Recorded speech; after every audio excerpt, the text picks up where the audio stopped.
This episode is brought to you by Basecamp. I love Basecamp. You know what I didn't love? My first job right out of college. More than, 2 decades ago now. Nonstop email, busy work, yada, yada, yada. That was the norm. I remember thinking, please just let me do my job. And now it's even worse. You're reachable everywhere, all the time. You have separate apps for chatting, others for sharing files, email, tasks, progress tracking. The list just goes on and on. And with endless emails and back-to-back meetings, you're thinking, just let me do my job. You and your team deserve, wait for it, less complexity, less confusion, and certainly fewer time-wasting meetings and notifications. Basecamp combines everything you need to manage your team and projects into one simple platform. I've used Basecamp myself, along with my team, for a million different things. Optimize your business with Basecamp and cut your inboxes and calendars in half. You can save time and money. Right now, Basecamp is offering a free 30-day trial. Plus, listeners of The Tim Ferriss Show, that's you guys, get an exclusive discount. Get 10% off of your first year's annual subscription when you sign up at basecamp.com/Tim. That's a free 30-day trial plus 10% off, as my dear listeners, at basecamp.com/Tim. Learn more. Check it out. Basecamp.com/Tim. This episode is brought to you by 8 Sleep. Temperature is one of the main causes of poor sleep, and heat is my personal nemesis. I've suffered for decades, tossing and turning, throwing blankets off, pulling the back on, putting one leg on top, and repeating all of that ad nauseum. But now I am falling asleep in record time. Why? Because I'm using a device that was recommended to me by friends called the Pod Cover by 8 Sleep.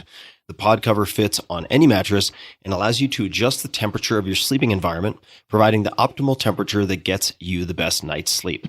With the Pod Cover's dual zone temperature control, you and your partner can set your sides of the bed to as cool as 55 degrees or as hot as 110 degrees. I think generally in my experience, my partners prefer the high side, and I like to sleep very, very cool. So stop fighting. This helps. Based on your biometrics, environment, and sleep stages, the Pod Cover makes temperature adjustments throughout the night that limit wake-ups and increase your percentage of deep sleep. In addition to its best-in-class temperature regulation, the Pod Cover sensors also track your health and sleep metrics without the need to use a wearable. So go to 8sleep.com/Tim, all spelled out, 8sleep.com/Tim, and save $250 on the 8 Sleep Pod Cover. That's 8sleep.com/Tim. 8 Sleep currently ships within the US, Canada, and the UK, select countries in the EU, and Australia. Again, that's 8sleep.com/Tim to save $250 on the 8 Sleep Pod Cover. Optimal minimal. At this altitude, I can run flat out for a half mile before my hands start shaking. Can I ask you a personal question? Now would seem an appropriate time. What if I did the opposite? I'm a cybernetic organism, living tissue over a metal endoskeleton. The Tim Ferriss Show.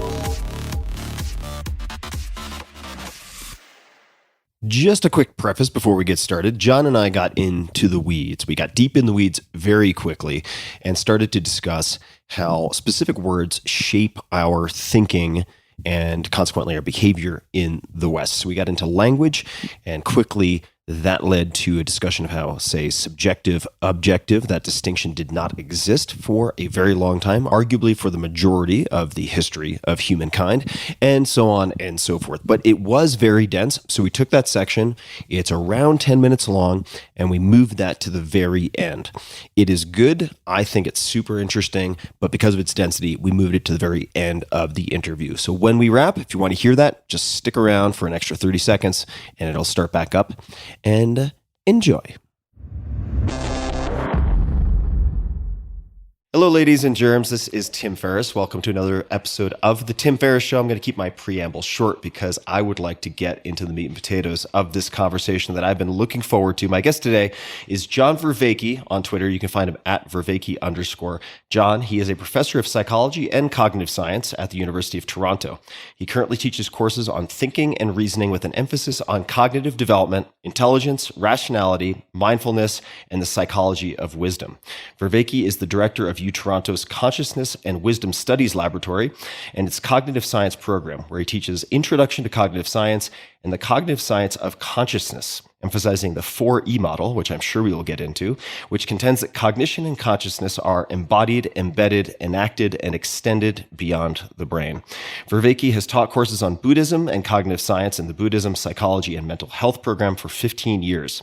He is the author and presenter of the outstanding, that's what I'm adding, YouTube series I highly recommend, Awakening from the Meaning Crisis, and his brand new series, After Socrates. You can find all things John Vervaeke at johnvervaeke.com. That is spelled Vervaeke, johnvervaeke.com. John, thank you so much for taking the time today. A great pleasure to be here, Tim. Great pleasure indeed. Could you please elaborate on the 4 ways of knowing? So the idea about a taxonomy, it has to be principled. And so what it is every one of these kinds of knowing has a particular vehicle, a particular result, a particular standard, and a particular kind of memory. I'm not going through all of these things to be pedantic. I'm going through these to show that this is a rigorous taxonomy. You can cut up the world however you want, but in the scientific taxonomy, you want it to be very systematic and rigorous. So the kind of knowing we're most familiar with and our culture is very fixated on is propositional knowing. This is knowing that something is the case. This is knowing that cats are mammals, knowing that 2 + 2 = 4. And the standard of realness for that is truth. You're convinced that something is true, and it results in beliefs. You get true beliefs, and perhaps they become true justified beliefs, etc. And the kind of memory that's associated with that is called semantic memory. So, for example, if I ask you, do you remember learning that cats are mammals? Can you tell me the day that really dropped for you? And you go, I don't know. That's semantic memory. And the reason why I'm saying this is all of these memories are distinct from each other, such that it's possible to damage one without the others being completely damaged. So the next is procedural knowing. This is knowing how. This is knowing how to kiss someone. This is knowing how to kick a ball. This is knowing how to swim. And this doesn't result in beliefs. This results in skills. And skills aren't true or false. Tim, do you know how to swim? I do. Right. Now, is swimming true or false right now? You're misunderstanding. Skills aren't true or false. They apply or they don't, and they apply powerfully or they don't. And so its standard of realness is powered. Does our know-how empower us? And then, prosaically enough, psychologists call the form of memory associated with this procedural memory. Yeah. Now, each one of these, I'm going in an order of dependence. The propositional depends on the procedural, and we can get into that in a minute, but I'll just go through the 4 first. The next is perspectival knowing. This is knowing what it's like to be. So you know what it's like to be you now in your state of mind in this situation. You know what you're foregrounding, you know what you're backgrounding, you know what is salient for you. You can sense how the salience is shifting around. You got a sense of how you're fitted to this situation.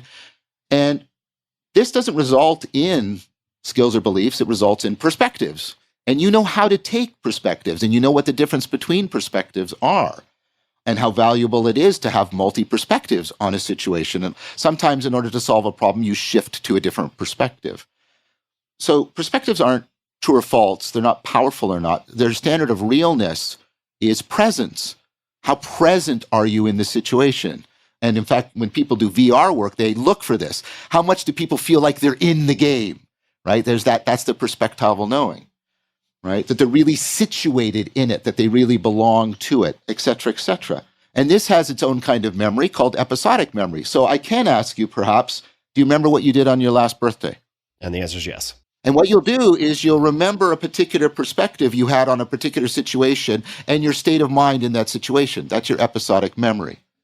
Now, below that, and this gets to what we were talking about earlier, is participatory knowing. This is knowing by being. This is the kind of knowing that results from how you and reality have been co-shaped to fit together to generate those affordances. So, for example, the water bottle and I have both been shaped by gravity. We've both been shaped by electromagnetism so that there's an affordance there. We've both been shaped by a biological history, which is niche construction. My ancestors evolved, they made tools that shaped the environment that shaped my ancestors, right? And culture has shaped me in this, technology made this, and taught me how to drink out of a water bottle. So there's been all this co-shaping of me and parts of the environment so we fit together. We're niche together. We belong together. Affordances are available to me. And then that's carried in this very weird sense of memory that you probably don't even recognize. It's your sense of self. Yeah. The sense of all of the identities you've taken up and how they're somehow historically, narratively linked together to certain narrative histories of certain situations. So here's the proposal. You have participatory knowing, it's laying out affordances, and when that's missing, you know it. Culture shock, or when you're homesick, or when you're lonely.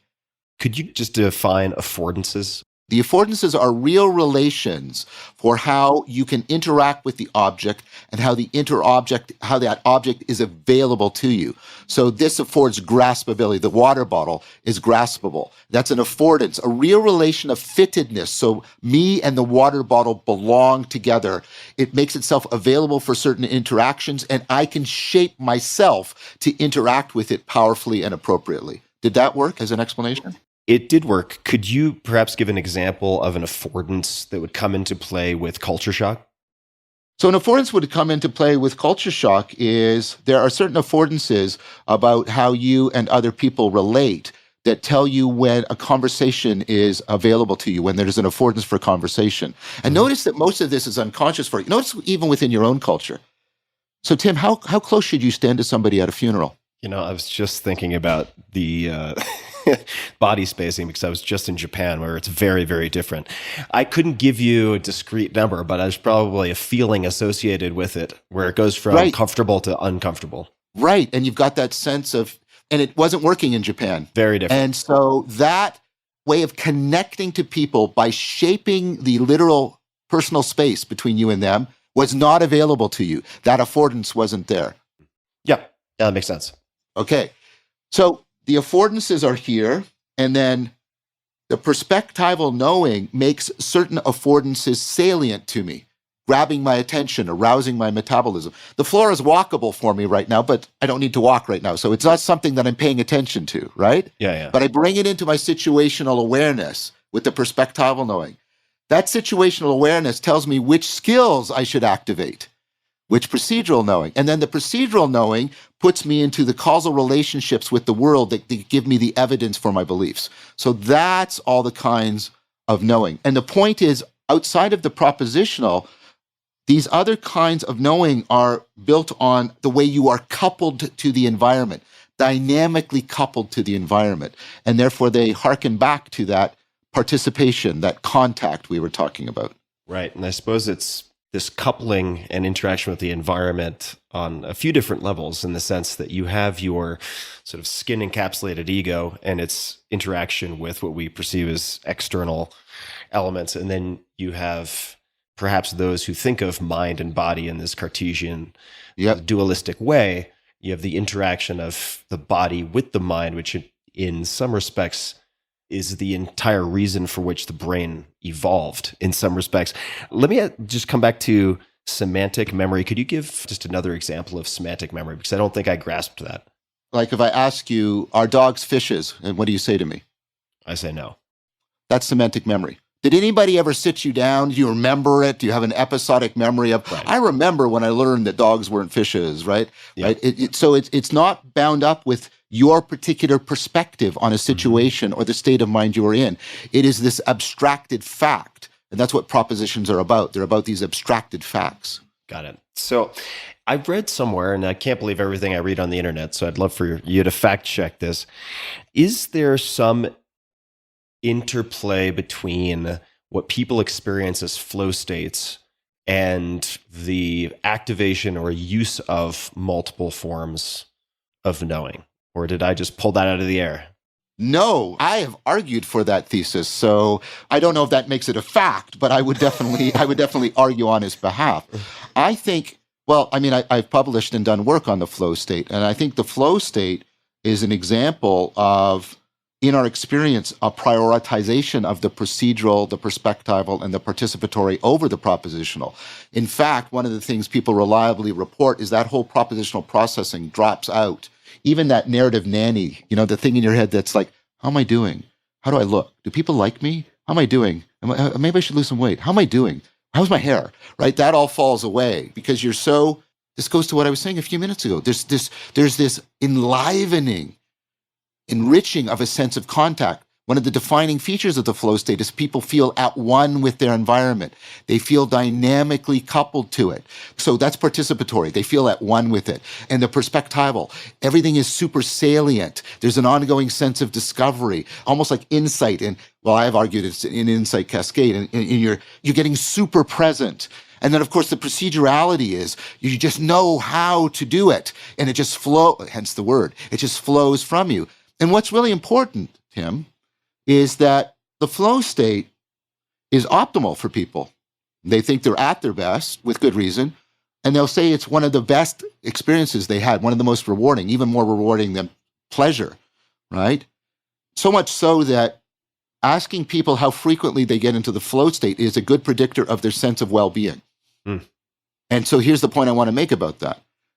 This is a clear example of that non-propositional connectedness. Flow is about really realizing the transjectivity, the connectedness, and how much it contributes to a sense of agency and meaning for people. Yeah. I think we're going to jump in the deep end of the meaning pool shortly. Let me ask you first, though, given what you just said, how highly do you prioritize getting into flow states yourself? And if the answer is reasonably high or higher, how do you personally like to get into flow states? So I've said this, and I mean this deeply, and I don't mean it as a trivial commodification. Taoism is the religion philosophy of flow. And I've been practicing Taoist practices, Tai Chi Chuan, Jianzheng, I Chuan, Qigong. I got professional training and practice for 10 years as a shiatsu therapist. I've done it all. Not at all. That's pretentious, but I've done a lot. Okay, that's fair, right? And what those things do, and this is something I want to talk to you about at some point, they get me into a flow state, but in a particular way that I think is really important. And this goes to a story I've told. I was in grad school, and I'd been doing Tai Chi Chuan for about 3 or 4 years. I was doing it really religiously, both in the sense of devotedly, and I was doing it like 2 or 3 hours a day and going to the dojo 3 or 4 times a week kind of thing. And some of my fellow students came up to me and said, what's going on with you? What are you doing differently? I'm like, you're worried in grad school that people are going to find out. And so I said, I'm doing Tai Chi Chuan. And I said, well, why are you saying that? And they said, well, because you're just more, like in conversations, you're much more flowing and you're much more flexible and you're much more balanced and you're much more receptive. And it was like, the flow state that I'm getting into in Tai Chi is permeating many different domains of my life and many different levels of my mind. And I thought, and this is a question, this has become a question to me. What are the contexts that generate flow that transfers like that powerfully? I'm glad you think it's a great question, because even if you get a good question, then you're a good scientist, then you're doing something, right?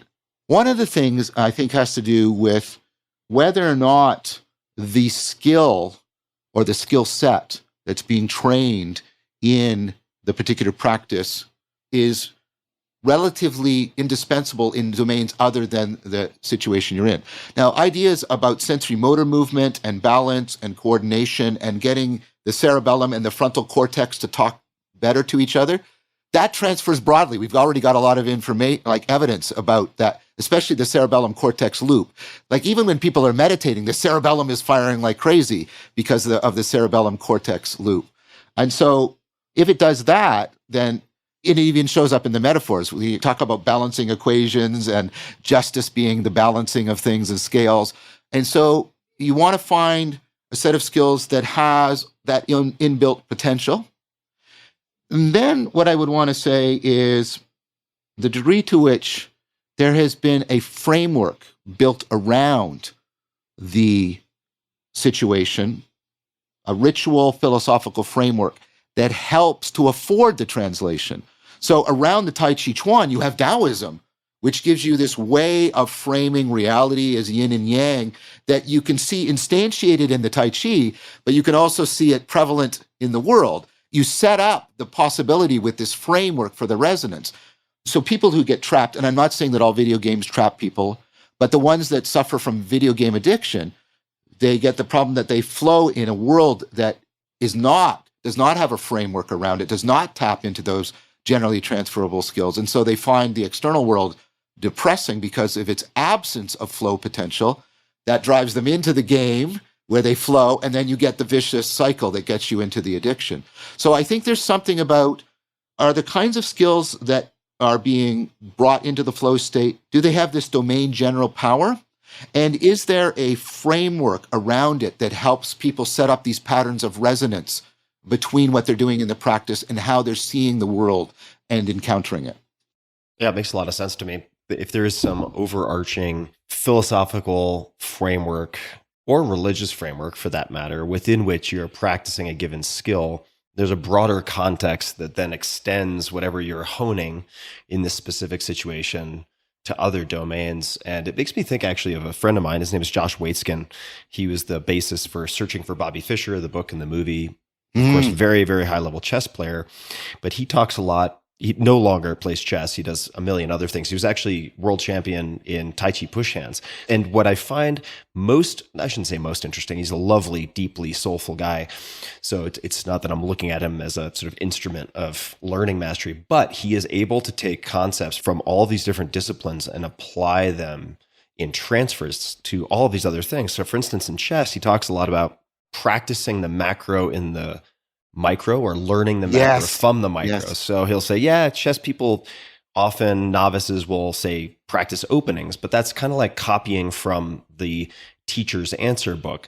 You're memorizing a lot in terms of declarative knowledge, but you're not learning principles. So he'll say, why don't you start with, let's just say 3 or 4 or 5 pieces on the board, and you're going to practice manipulating empty space or pulling into a vacuum.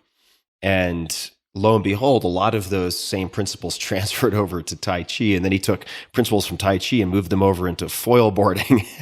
Is Tai Chi your go-to break glass in case of emergency tool in the department of flow states, or do you have others approaches in the quiver? Yeah. And this comes from the Socratic part of my framework, if you want to put it that way. That sounds very pretentious. So I'm into it. I have learned how to get into the flow state when lecturing. And that inevitably affords really good learning. Of course, not for every student. That would be claimed something that's impossible. No teacher is a great teacher to every student. But I mean, I've won teaching awards, et cetera, and that's because of this. And very often students get drawn into it because I encourage a lot of sort of Socratic dialogue in the lecture. And so it very much often becomes a shared flow state. I become very interested in shared flow states and what they mean for how we can unpack the capacity for insight and reflection. So that's one of my other go-to areas. Let's unpack that a little bit. So in lecturing, did you do that naturally from the outset, kind of like Usain Bolt having just different tendon attachments and so on? You can just run fast. So did that come out of the box for you, or was that a shared flow state in the form of lecturing a learned skill? If so, how did you develop that? So very much a cultivated thing, and deliberately so. By nature, I'm almost pathologically shy. And so I didn't realize it was a lesson from Aristotle at the time, but you cultivate your character to compensate for your personality defects. I've read my report cards from grade 3, and they were calling me mini teacher. So taking on the role of the teacher, and I was fortunate to have some really wonderful teachers that allowed this, and to have classmates that enjoyed it. I mean, think of all the conditions, how that could have gone wrong, right? So very fortunate. And that was how I started to manage that situation. Manage a situation, you mean manage your shyness by assuming the role of teacher? Yes, right. Yeah. The full sort of persona and the role.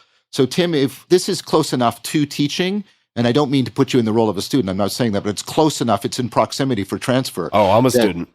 Yeah, well, anyways, it's comfortable. But I mean, if you were to meet me like at a social party, I'm at times indistinguishable from potted plants, right? Because when I don't have that role available to me, my sort of natural constitution comes out. So it was very deliberately cultivated from very, very early on. And then as I started doing Tai Chi Chuan, when I started in grad school hearing about the bleed, that's when I started to teach and lecture. And I looked for it, and I looked for what broke it and what enhanced it. And I slowly cultivated it more and more over time. Yes, it was very much a deliberate, long-term cultivation.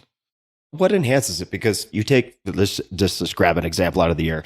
Harvard Business School, they have these case study methods, and there is ostensibly supposed to be a fair amount of interplay between lecturer and student. But I would imagine that not all professors or grad students or whoever is doing the teaching at the time would say they achieve a flow state, even if they've experienced it in other places like surfing. So what have you found to be things that enhance that for yourself and for the students? Part of this, I'm going to declare a bias because I have a published theory about what I think the flow state is. I think it's an insight cascade and the enhancement of implicit learning. So we cultivate better insight capacities, we cultivate better intuition in an integrated manner. So I'm stating the bias up front, but I think it's a good theory, and I think it's well argued and well evidenced. So what I mean by that is more and more I crafted giving priority to the emergence of insight or intuition in me as I was lecturing, and not sticking to the script so strongly, but willing to bend. So I use the jazz analogy. I may have the script of the lecture, but I can riff on it, and I look and I hunger and sensitize myself for that. When the students start to even demonstrate sort of proto-insight, I will really call that out, I mean in a positive manner, and draw it out, and they start priming each other with insights, and they start priming me, and I start priming them. It's an easy thing to state, and it's a hard thing to do, because when you're lecturing, and when I teach people how to lecture, I actually try to get them to make space for the jazz, because what you do when you're anxious, and one of the things that really kills it a lot is PowerPoint, right? Yeah. Because what you want is, I need to say all of these things, and I need to be clear, and I need to have everything follow. You try to constrain your anxiety with the tightness of this structure that you built. Yep. And what that actually does is that undermines the possibility of flow. And so it's like Tai Chi Chuan. You want to be peng. Don't want to be too yin, too yang. You got to loosen the structure enough so that insight and intuition flow, but not so much that the lecture becomes incoherent. And you find the sweet spot. How did you find Tai Chi, or how did Tai Chi find you? I was brought up in a fundamentalist Christian extended family, not just the nuclear family, the extended family. And it's only sort of later that I've come to realize how traumatizing that was for me. And so when I was 15, I read a couple of books, Lord of Light and Siddhartha. Lord of Light by Raja Zelazny, Siddhartha by Hermann Hesse, Fifth Business by Robertson Davies, and it really blew me open. It really blew me open. So I left the Christianity, and like I said, I've done some therapy and other things, but your mother religion is like your mother tongue, right? It shapes you in a way that nothing else ever can, or your first love, right? You don't necessarily stay with that person, but it shapes you in very interesting ways in your relationships. And so, if you'll allow me a metaphor, it left a taste for the transcendent in my mouth. Mm. And then I got to university, and I took a first-year course in philosophy, and I encountered the figure of Socrates and the project of wisdom. And it was like, that's it. And of course, that is still with me now. That's how profound it hit me, how profoundly. And then I went into philosophy. What happened in philosophy, academic philosophy, now it's changing now, but we're talking about a long time ago, the 80s, the topic of wisdom, self-transcendence, all these kinds of things that are rich in the Platonic corpus, it drops off the table. And you talk about skepticism and epistemology, and these are valuable sort of meta-scientific and metacultural skills, and I value them. But that hunger for the cultivation of wisdom was not being met. And I happened to live in a place where literally down the road, there was the Tai Chi and Meditation Center. So I thought, you know what? I'm going to give the Eastern philosophies a try, and maybe they will give me what I need for satisfying this hunger for the cultivation of wisdom. And I was very lucky again because, first of all, wonderful people. And secondly, this is where I got what I would now call an ecology of practices. They didn't teach me one thing. They taught me a meditative practice, Vipassana. They taught me a contemplative practice, Metta. And then they taught me Tai Chi Chuan to get how to flow between them in a regular and reliable ecology of practices. And that's how it happened. And that has been with me ever since. Wow. Vipassana, Metta, and Tai Chi, that is a very potent and uncommon trinity there. That's a very formidable combination of things. And I do want to revisit at some point meditation as contrasted with contemplation. Yes. But first, I'd like to ask you, how old were you when you decided to leave Christianity, and what was that experience like? 15. Yeah. And my life became bifurcated and fragmented in a way that I came to deeply find distasteful. And so trying to deal with fragmentation has also become a pervasive theme, whether it's fragmentation within a person or fragmentation between the different disciplines that study the mind. That's why I'm in cognitive scientists, trying to integrate and solve the fragmentation problem, right? It was very challenging for me because I couldn't move out on my own or anything. I'm 15. Yeah, right? I'm still in my family, and they knew that something was going on, and there was kind of this weird don't ask, don't tell thing. It was very challenging me. There were times when I went to church and the minister would be getting everybody to bow their head and raise their hand as if they agreed with this. And of course, everybody's looking around surreptitiously and everybody's raising their hand, and I'm the one person not raising my hand. And just very, very difficult. And then, of course, there was a group of friends, close friends at high school, that they became very much invested in this project that I was engaged in of wrestling with meaning. And so they became very supportive, and that was very happy for me. But, and it caused things. And it caused me to get married too young, because marrying was a way of escaping that fundamentalist family and setting up a new one. And I'm on good terms with my ex. I'm not making any criticisms of her.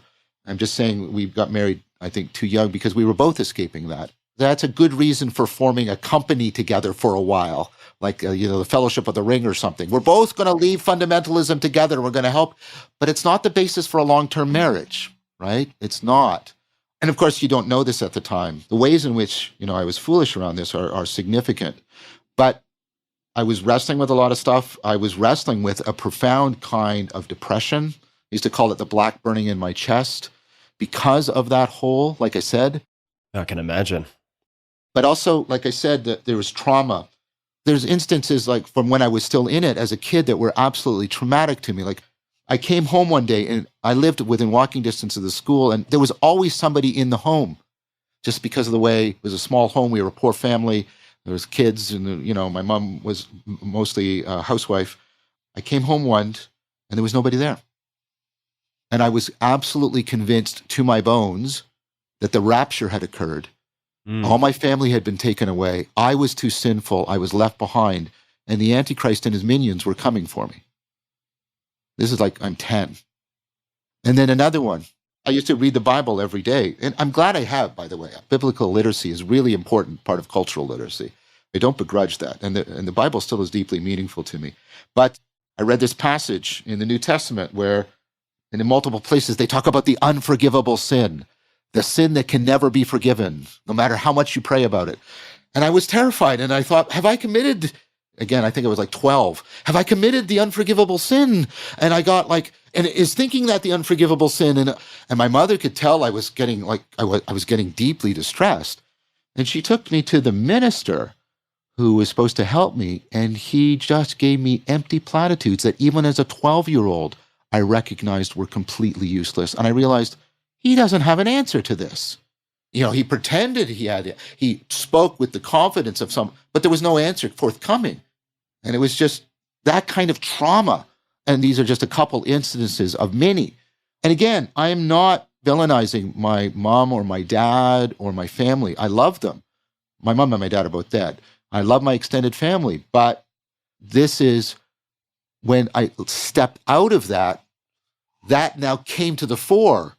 Well, you've got to address this. What is the world such that, right? You shouldn't have these fears. You shouldn't have these terrors. What do you do with the way that has sort of made you afraid of things? And so, it took work, it took therapy, it took meditation, contemplation, Tai Chi Chuan, a lot of good education, especially in the Socratic Platonic tradition. So that's what it was like. I wouldn't recommend it for anybody. But the thing I have to tell you, Tim, is I meet a lot of people who are attracted to my work because of something similar like this happening to them. They have left a religious home and they do not find any religious homes viable, yet they still hunger for that deep connectedness, that meaning, that space in which one can cultivate wisdom. Let's segue to this word wisdom, because this might sound strange, but the self-transcendence and the experience of that, I have some, I suppose, experience that lends itself to understanding what that means. Wisdom, though, I would love for you to define for us, just so everybody, including myself, is on the same page. Knowledge is about overcoming ignorance. Wisdom is about overcoming foolishness. So you understand wisdom by understanding foolishness. And you understand foolishness as not identical to ignorance. These are the moves you have to make to get the chess pieces on the board if you want to play the game we're going to play. Foolishness, what do we mean by this?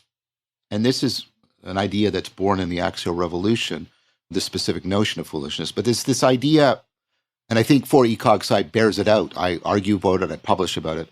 The very processes that make us intelligent problem solvers, make us so adaptive, are the very same processes that make us prone to self-deceptive, self-destructive behavior. You don't get one without the other.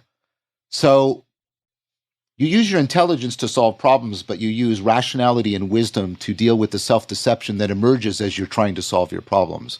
And that's a very different thing. And the thing about these self-deceptions is they don't come as sort of isolated little things. They can constellate into complex patterns of self-organization.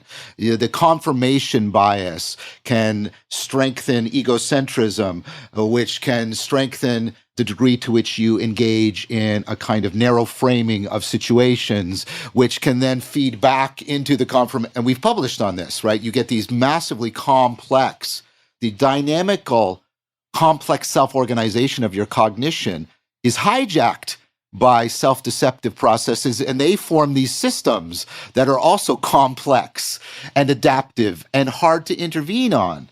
We called it parasitic processing in the work that Leo and I published.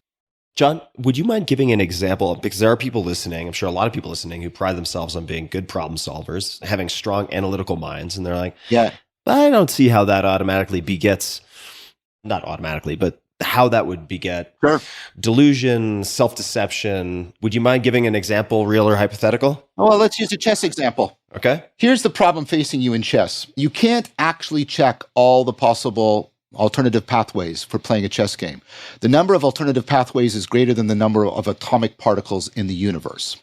So even the super fastest chess game can't check all of the possible alternative sequences of actions. That's why, by the way, you get a chess game that beats any human being, or let's do it with Go. You get AlphaGo beats any human being, but then you can make a machine that beats AlphaGo because no AI can algorithmically play and search. So what we have to do is we have to bias what information we check. This is the paradox. It sounds like a Zen koan, right? You're intelligent because of your ability to ignore so much information in a way that makes obvious to you the relevant information enough of the time that you're a very good problem solver in very many domains. So you're playing chess. What's a good heuristic? Control the center board. I've played with somebody who was controlling the center board. I realized that they were biasing their attention that way, and so I played a peripheral game and beat them. Now, should people not focus on the center board? Well, no, it's a very good heuristic, but it's a heuristic. It's not an algorithm. This is a formal thing. It's called the no free lunch theorem. There is no problem-solving method that will universally solve all your problems. In fact, the area above the line of average problem solving, where it's improving your performance, is equal to an area under the line where it degrades your performance. Every bias is just a heuristic misfiring, and every heuristic is just a bias that happens to be working for us in a lot of contexts. They're interchangeable together. And so even when you're doing analytic stuff, you're confronting this, you often realize the way you framed the problem is actually what's preventing you from solving the problem. You have to have that aha moment that breaks you out of it. But when you're trapped in it, that's a form of self-deception. You can't really lie to yourself. What you do is you bias your attention to find the wrong thing salient in a way that binds you to trying to solve it in a particular manner. This shows up in interpersonal context. I'm sure you've had something like this as an experience. Oh, I thought she was angry, but she's afraid.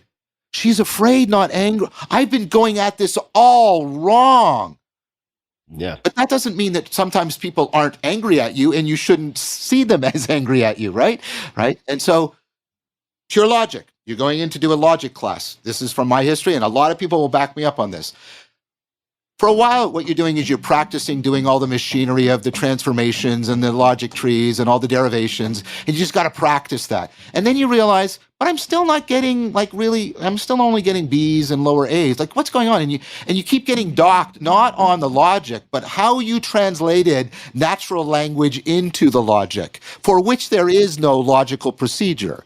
That translation process is needed in order to get the logical machinery running, but it is not itself governed in a purely logical manner. It requires this flexibility, this reframing, this insight, this kind of stuff. Just a quick thanks to one of our sponsors, and we'll be right back to the show.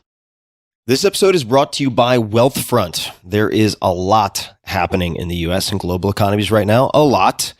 That's an understatement. Are we in a recession? Is it a bear market? What's going to happen with inflation?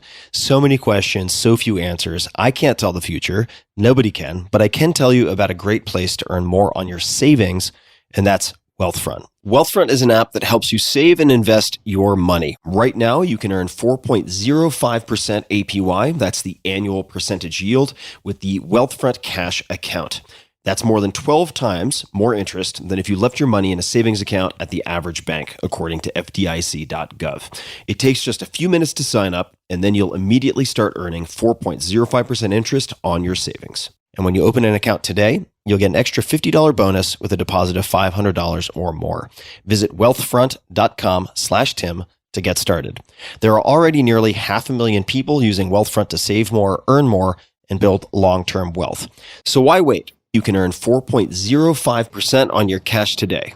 Plus, it's up to $2 million in FDIC insurance through partner banks. Visit wealthfront.com/Tim to get started. That's wealthfront.com/Tim. This was a paid endorsement by Wealthfront.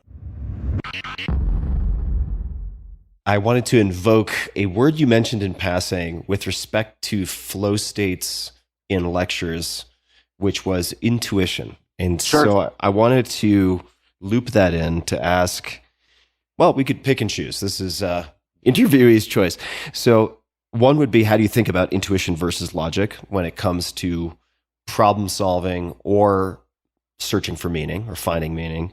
Alternative question would be, what kinds of problems is logic poorly suited to solving? Yeah. We'll do that, and then I'll tell you what I think intuition is and what the powers and perils of it are. Great. So the search space, right? The search space for very, very many problems, like the chess example, is combinatorially explosive. It's computationally intractable. This is the seminal work of Newell and Simon, and then Simon and his notion of bounded rationality. And this is the idea that you can't be comprehensively logical. Logic and math are algorithmic. They work in terms of certainty. Certainty requires that you search sometimes all or at least most of the space. And if you tried to do that, you would have committed cognitive suicide. That would be the last thing you do, right? And that can't be a rational way to behave. So bounded rationality is something more like knowing where, when, how, and to what degree, using all the non-propositional kinds of knowing to tell you where, when, how, and what degree you should be logical. You have to cultivate these virtues for when you use logic. So that's what rationality is. And that's a much harder problem.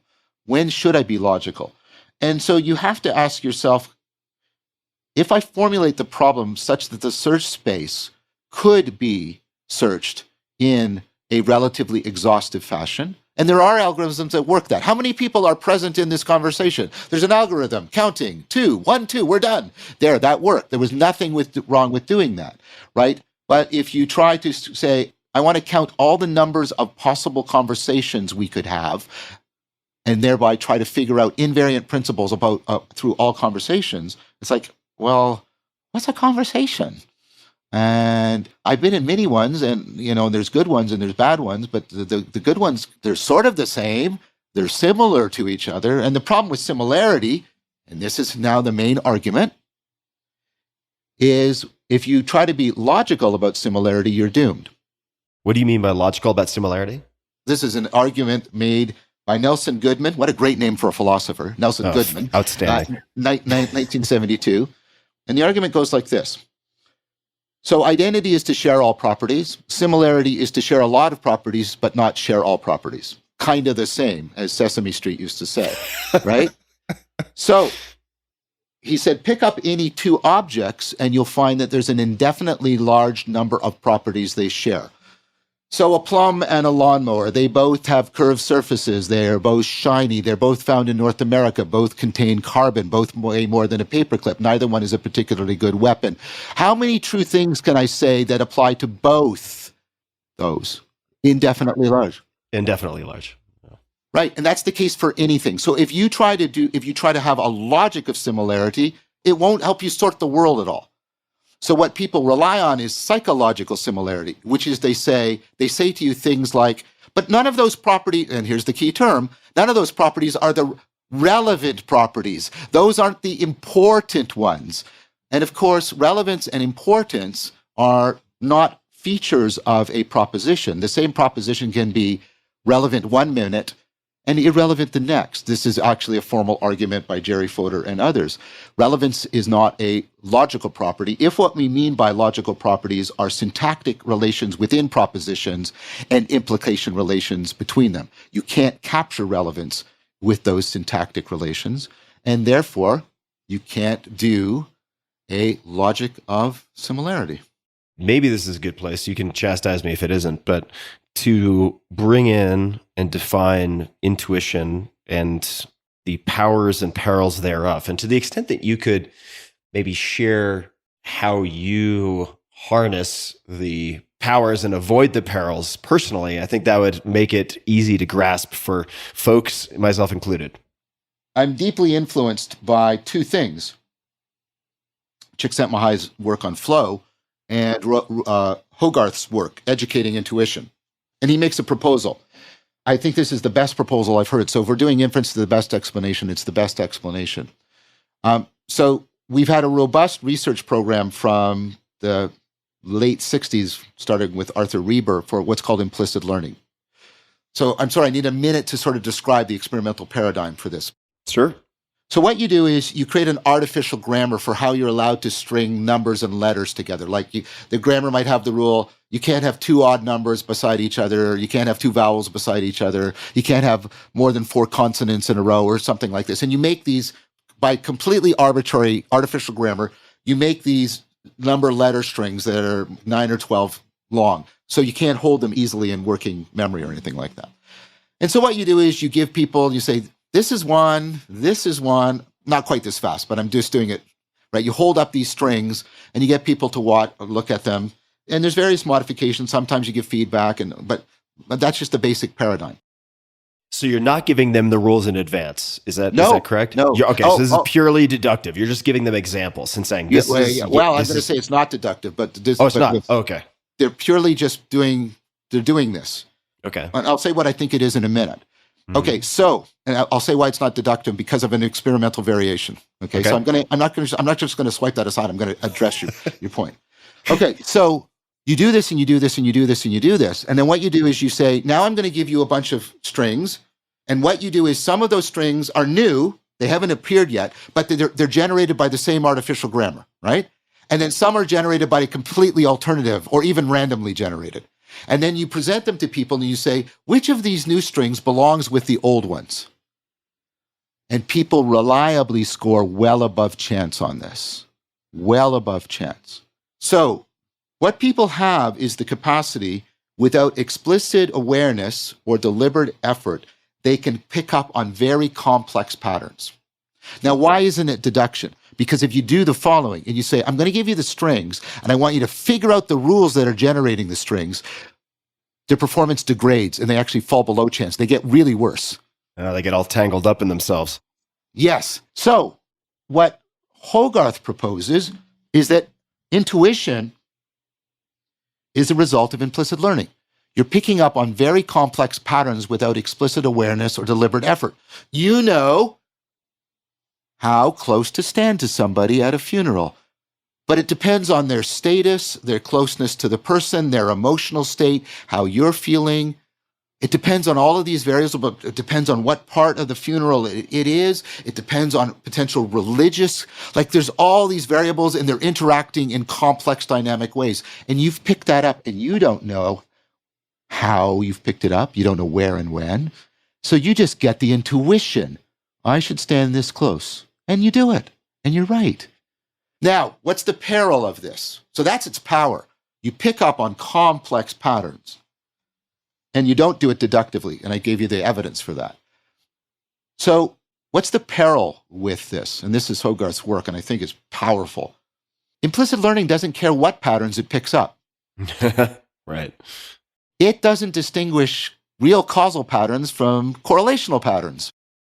And there's a lot more complex correlational patterns that aren't real causal patterns. And so we pick up on all kinds of complex patterns that are not real, and we form intuitions around them. But when we don't like our intuition, we don't call it intuition. We call it bias or prejudice or racism or sexism or a whole bunch of other things, right? And so Hogarth says, well, what should we do? We can't replace implicit learning with explicit learning. What can we do explicitly? And he says, well, what we can do is we can explicitly set up the situation in which we're doing implicit learning that replicates how science distinguishes cause from correlation, because that's what science is. It's a practice for distinguishing cause from correlation. So what are those? Well, you need clear feedback. You need clear information. You need clear and tightly coupled feedback. Error has to matter. You can falsify the experiment. And you set that up. And if you're learning in those situations, chances are your implicit learning will track causal patterns rather than correlational. And then you ask me, how do you do that, John? Well, here's John's answer. Csikszentmihalyi says, how do you get into the flow state? What are the informational constraints? The information has to be clear, it has to be tightly coupled, and error has to matter. The exact three conditions that Hogarth proposes for making sure you're doing good implicit learning are exactly the conditions that get people reliably into the flow state. And so we've published on that. What flow state is an evolutionary marker that you're getting a lot of insight, and you're getting a lot of insight within implicit learning that is probably tracking real causal relationships. So whatever you're doing, keep doing it, because chances are you're really figuring out the environment in a powerful way. What have you done with this knowledge? Like, how has that informed your behaviors or beliefs as you operate in the world? I try to make sure that we're setting up the explicit circumstance for flow states that have a lot of those conditions in them. This goes towards work I'm doing on shared flow states, when people are getting into dialogically flowed shared flow states, dialogos. And what are the contexts we can build around that so that we can get people more reliably having insight cascades and tracking real patterns of sense making as opposed to weird, funky correlational things. I am going to double click on dialogos because I've mentioned dialogue and wanting to get into the etymology of that just because I'm a nerd about all that stuff. But before we get there, could you give a personal example of how you have used this insight and knowledge based on the studies and the work of these various people you've mentioned, and of course your own publications? How has that informed how you operate in the world or make decisions? It's giving me a way of challenging a certain kind of decadent romanticism in the culture, which says that you should always trust your intuition. There is no panacea faculty. There is no panacea practice. No free lunch theorem. And I have become almost like a preacher or something. I've become almost evangelical about trying to say, stop demonizing any faculty and stop deifying any faculty.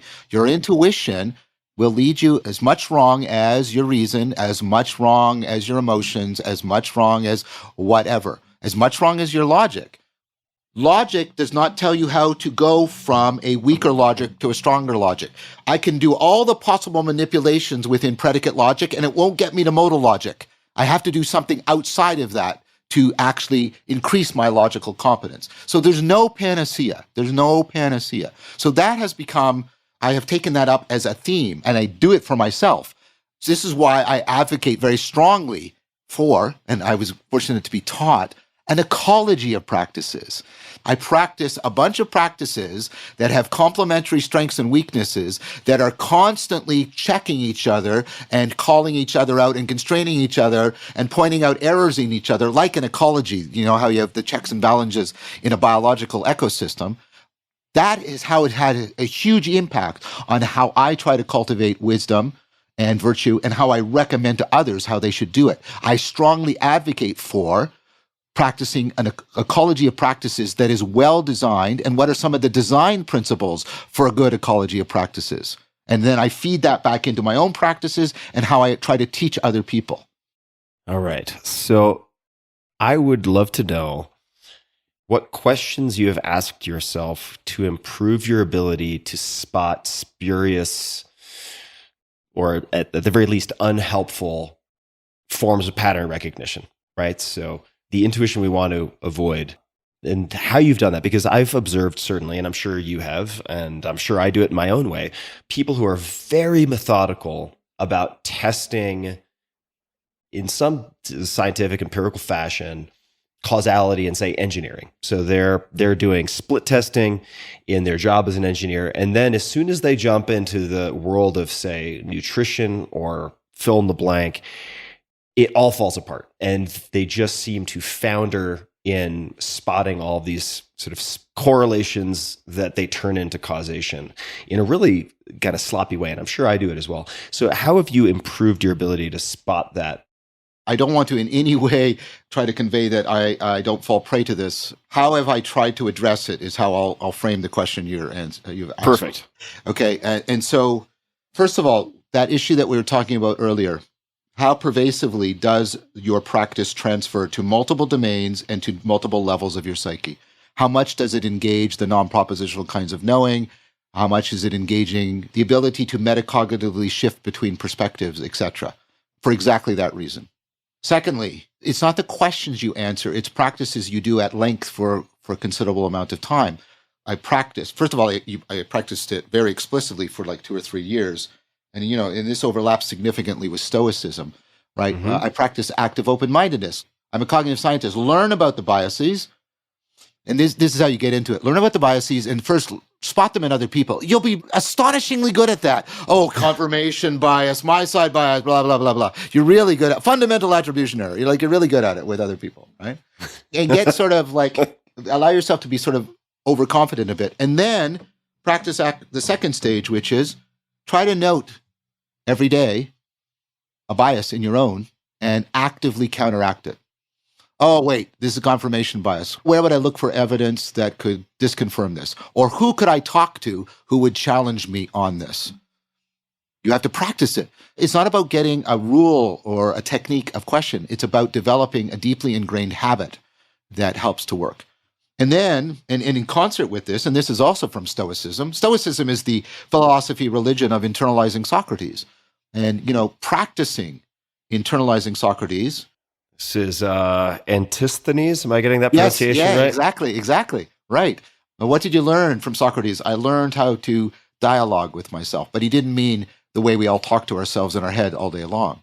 And you have to practice that. You have to practice it on your own. You have to practice it with others. And I've been doing that, and I've been developing ways of honing that. Like we do these weekend workshops. I do it with Guy Senstock and Christopher Mastropietro. We take people through a meditation practice, a contemplation practice, then various circling practices, then various paraphrasing practices, and then we get them to do sort of a shared Lectio Divina around a philosophical text. Ooh, Lectio Divina. I don't know what that means, but I like the sound of it. Okay. And then we take them into a particular way of engaging in dialectic into dialogue. And you have to practice this, and you have to read the dialogues, and you have to internalize the sage. And this is one of the, just like the athlete has to internalize the coach, just like the child has to internalize the parent. And that, again, it's not a magic technique. It's something you have to practice like consistently as a way of life. And the degree to which I've internalized Socrates, and the degree to which I've cultivated habits of active open-mindedness, the degree to which I've sought out the company of people who will challenge me in the right ways. Because, people can be also criticize you in the wrong ways. So it takes discernment. That's how I'm trying to address what you've asked me. All right. So I want to attempt to create a bridge between what you just said and do so for the listeners, and to do so by giving some examples of the forms of exercises that you mentioned in passing. And this is also a way of delivering on the promise I made earlier to people that we would get into meditation versus contemplation. So could you give an example? And I apologize if this is sort of asking for a heavy lift, but I think it would be helpful for me and hopefully for listeners. So you mentioned meditation. I'm sure I'm going to miss something. Contemplation, circling. I don't know what that means. Paraphrasing, I believe. Lectio Divina. Am I getting that right? Well, actually, the practice is a variation on it called philosophical fellowship. Okay, perfect. So could you walk us through these and just give an example of an exercise, what that might look like in each of those? Sure. So, first of all, the distinction between meditation and contemplation. So I know this is audio only, so I wear glasses. And so and we'll probably also use the video, but just for those people who only have the audio, it's always helpful to tell them what's going on. Yes. I've been talking throughout about how you frame situations, what you make salient, what you background, and what you ignore. So think about that like the lens and the frame of my glasses, right? And I'm not aware of my lenses or my frame because I'm aware through them, beyond them, and by means of them. So they're transparent to me. Now, sometimes, and what I'm doing right now, everyone, I'm taking my glasses off because there might be something on my lenses. And now they're not transparent to me. I'm not looking through them, I'm looking at them. That's what meditation is. It's about trying to become aware, step back and look at your mental framing. So what you do is, for example, you try to get people to look at something they're normally looking through, like their sensations. So, for example, I teach people how to center, but like they're following their breath. And you want to follow the whole of your breath going in, and you want to feel the sensations of the breath and of the expansion of your abdomen and the sensations of your abdomen contracting and the breath coming out. And what happens is you're paying attention to the sensations, and very quickly your mind goes to, no, I want to look through things. I want to look at the world. I should be doing my laundry, or when is the meditation going to be done? Or I wonder if Susan still likes me. And then what you do is you step back and look at that distraction. You don't look at what you're thinking about. You label the process, thinking, imagining, hoping, wondering, and then you return your attention to your breath. And so what you're doing is you're learning to step back and look at your framing. Now, think about this, even in the analogy. If I just take my glasses off and look at them, and maybe I wipe them, and I wipe them, and I wipe them, and I wipe them, how do I know if I've actually cleaned them? What do I need to do? Got to put them back on. You got to put them back on and see if you now see more clearly and deeply than you used to before. That is contemplation. It comes from the Latin word contemplatio, which is a translation of the Greek word theoria, which is where we get our word theory from, which means to look deeply into reality. So Vipassana is this act of I'm stepping back and looking at, but metta is a contemplative. I'm trying to see how can I see you better than I used to? So in metta, I'm trying to open up and see if I can see you better. Or I may contemplate the impermanence of existence. I'm trying to see, I'm not just thinking or saying, I'm trying to realize the impermanence of things. That's a contemplative act. It's a direction outward. And for folks who aren't familiar with metta, is it fair to describe that as loving kindness meditation? Well, it depends what you mean. And this is where there's controversy. If you think of loving kindness as a particular good emotional state you're going to get into, I would argue you're confusing a method with a goal. Okay. So positive emotions, this is Fredrickson and other work, they open you up. They make you curious. They afford wondering. They allow you to question things. They put you into an explore mode. But it's the exploration that's important. What I'm actually trying to do in metta is I'm trying to open myself up so that this overlaps with Stoicism too, right? So the Stoics have this idea that whenever we're going into situations, we're automatically assuming identities and assigning identities. I'm the professor, you're the student, or I'm the scientist and you're the famous podcaster, or whatever, right? And we're doing that, and I'm this and this is a tool, a water bottle. But of course, it's not that in and of itself. That co-identification process is happening mostly mindlessly, automatically, and reactively. And the Stoics were trying to get us aware of this. And in meta, what you're trying to do is get aware of, what identity am I assigning to you? What identity am I assuming? And how is that locking down the situation? And how can I open it up in an exploratory way so that more of your suchness, what you are beyond my assigned categories and identities, can start to shape how I see you, and who I am and can be starts to be shaped by resonating with that. And now I'm trying to see more deeply into you. The Buddha warns against positive emotions just as much as he warns against negative emotions. The idea, I don't like the North American interpretation of metta as, I want to really feel really good about people. I think that confuses it with Christian notions of forgiveness and other things. What it is, can I come to a place where your identity and my identity can be born afresh right here and right now, and what that can do for transforming both you and I as a real possibility? Okay, thank you for that clarification. And it makes sense that, there would be some conflating with what you mentioned especially with the labeling of loving kindness by a lot of people in the United States, just given the history. Can I riff on that just 1 second? Because Sure. that goes towards a fundamental misunderstanding of love. Love is not a feeling, but love is not even an emotion. When I love somebody, that can make me angry, jealous, sad, happy, joyous. Love is an existential binding. It's an existential stance.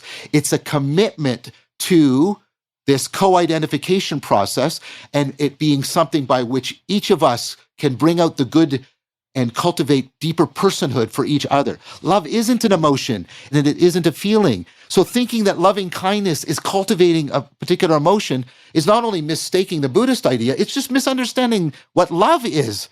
Love isn't an emotion. It isn't a feeling. It's an existential stance of commitment to binding your identity to the identity of something or someone else. So meditation, contemplation, I'm not sure which came next. Paraphrasing. Circling. What would be an example of circling? So that's where you got to talk to Guy Senstock at some point.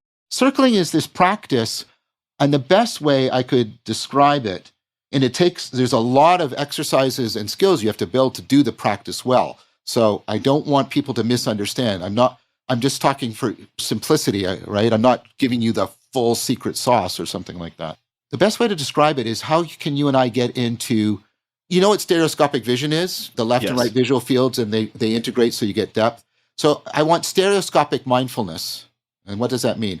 I want mindfulness into me and mindfulness into you in a way that's affording you to get mindfulness into you and mindfulness into me, and then we resonate on that. Like, I noticed that you leaned forward and did this. What's happening in you right now as you're doing that? And then you tell me, what you're noticing in me, and you get this kind of accelerating, mutually disclosing mindfulness enhancement. And it's very, very powerful practice. And then what you can do is you can use that training to really strengthening the listening skill. So you'd practice circling with people. They start to pick up on this kind of, it's interesting, Tim, what people report is they discover a kind of intimacy they didn't know about. It's not sexual intimacy. It's not friendship intimacy, but it's this other kind of intimacy. And they say paradoxical things like this regularly. They say, this new kind of intimacy, but I've always been looking for it. Like, they didn't know it, but they've always been looking for it. Right? Sounds like a psychedelic experience in some ways. Well, I don't think that's actually off the mark. I've got a hypothesis.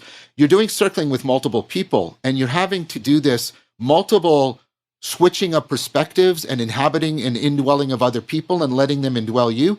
And it's getting areas of the brain to talk to each other that normally don't talk to each other. Very, very similar to a psychedelic experience. I'm not going to say when I have done psilocybin, but there was phenomenological overlap from my experience of that and my experience in deep flow. Yeah. And then you move Absolutely. people to paraphrasing. So they get the circling ability, they're into that. And then what you do is I'll say something, and you stop me after this, and you have to paraphrase back to me with using as few of my words as possible until I agree that That's an interesting constraint. Yes, right? You can't just parrot back from memory, right? Yeah. You have to understand and convey, and the person gives you feedback. No, you didn't get it. Yes, you did. And you practice doing that. What is the intent, the objective? The intent is to realize that one half of communication is listening. Shocker. Yeah, which is easy got to it. say, but hard. So you slow down and you make space and you let it impact you more deeply. Yeah, you really have to slow down to operate within that constraint, not Yes. using the same language. Exactly. And then you move into philosophical fellowship. It's a thing I've derived from Rand Lahav's philosophical contemplative companionship, or I forget what he calls it. He and I've emailed. So what I'm doing is not the same, but it was inspired by him. So it goes something like this. You pick a philosophical text and you prime people into this. We're not going to be reading this text in order to get information from it. We're going to be reading this text in order to be transformed by it. We're going to use this text as a way of trying to presence a sage. It's almost like a secular seance, right? You're going to presence a sage, right? So that, remember we talked about earlier, internalizing the sage. That you really can't do that unless, the presence of the perspectival knowing of the sage is available to you. So what happens is, first of all, you read the text very slowly, and then the speaker will pick out a phrase that he or she thinks conveys it. And then everybody chants it in sequence, and they chant it, and they're trying to convey as much and also resonate with what they're sensing other people are conveying. So it's like jazz, and you do this. And then you move into simple speech.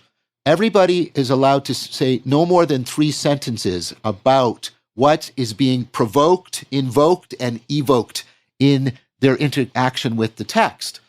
And the task is, I want you to convey as much as you possibly can in as few words as possible. And so everybody does this, but you can't just do it atomically. You have to pick up on what other people have said when you do your simple speech. And you do that for several rounds, and what happens is people are also asked, try to sense how all of these different perspectives converge back to Spinoza or Plato or Buber or whoever it is. And then you're doing that. And then you move into extended speech. Everybody's now allowed to give 3 or 4 sentences or a bit more and open it up. And they can even relate it to some experience that they've had in their life. And then you move into free speech where people just talk about it. And what happens is people get a sense of the text coming alive and Spinoza being present or Buber being present, obviously not literally, but in this sense of there's something about the intersection in the we space that gives them a sense of what was the mind that generated or is the origin of all of this, and you resonate with it and you pick it up and it gives you an opportunity to internalize the sage. I would love to try that. Have any of those experiences been so memorable that to this day you remember a specific phrase from a text that helped to catalyze just an extraordinary experience? Are there any that you've seen really light things on fire in an interesting way? I think one in Spinoza was God is related to the world the way the mind is related to the body. Ooh. Can you say that one more time? I'll have to marinate with that one. God is related to the world in the same way the mind is related to the body. I forget where that's from. I think it might have been from the Emendation of the Intellect. I'm not sure. I would definitely need more time to ramp up my RPMs to begin to chew on that. But what does that mean to you? That phrase, he's trying to challenge Descartes within a Cartesian framework, which is part of the brilliance of Spinoza. That's why his book is called The Ethics. But he presents it as like Euclid's Elements. He presents it as this completely logical argument with theorems and proofs. So God is to the world as the mind is to the body? Yeah, because what he's trying to say there, and by the way, he's not the only person say. I can find similar things in Maximus the Confessor from the Orthodox Christian tradition. But what he's trying to say is you have to understand that the order of causes, that's your body, and the order of intelligibility are actually, they have to fundamentally, be in contact. They have to conform to each other, or we're lost. No knowledge is possible for us. So the mind, which is the tracking of intelligibility, and the body, which is the laying out of causal patterns, have to interpenetrate and map onto each other in this profound way, kind of like the way the software and the hardware mesh together within a computer. And then that is how God is related to the universe. God is related to the cosmos. That God isn't some other thing. God is the intelligibility that's non-logically identical with the causal patterns of things. Could you restate that just for a knuckle dragger like me? Remember, I'm from Long Island originally. How do you relate to God now? I'd be so curious to know if you use that word at all. If it is a word that you use, what would be a simple way of describing to a 5-year-old? Yes, I am comparing myself to a 5-year-old. What that means to you? I appreciate the framing. I'm a non-theist. And this is the idea that there are a shared set of presuppositions of modern theism. Ancient theism is a very different form of theism. But modern theism and modern atheism shared presuppositions. And they go like this, something like God is the supreme being, the ultimate being, the super thing. And the best way to relate to God is by having beliefs about him, her, it.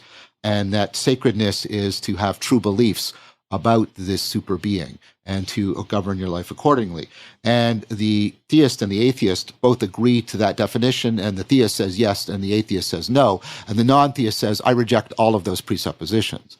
I don't think of ultimate reality as a thing. I don't think of it as a being. I think of it as the ground of being. And being is a no-thingness. It is not a thing. It is that in which all things come to be. Being isn't a being. This isn't something you can just get it's very to. Taoist, also. Very Taoist. The Tao that can be spoken of is not the Tao, right? And the naming is the myriad way. And the emptiness of the cup is what makes the cup function. All of these non-thingness metaphors, it's like water. They're all trying to get you to understand that being, the really real, isn't a thing. It's a no-thingness, which is not the same thing as nothingness. And that we can enter into a profound relationship with that no-thingness. And let me give you an analogy. I love my partner. She's an amazing woman, and I'm fortunate to be with her. I do not think I will ever completely grasp or understand her because there is something about her that always is transcending herself and transcending my understanding of her. There is something in that sense properly mysterious about her. Any frame I put around her, she shines into it, but she also withdraws from it further into the mystery that she is. And that's why I continue to fall in love with her.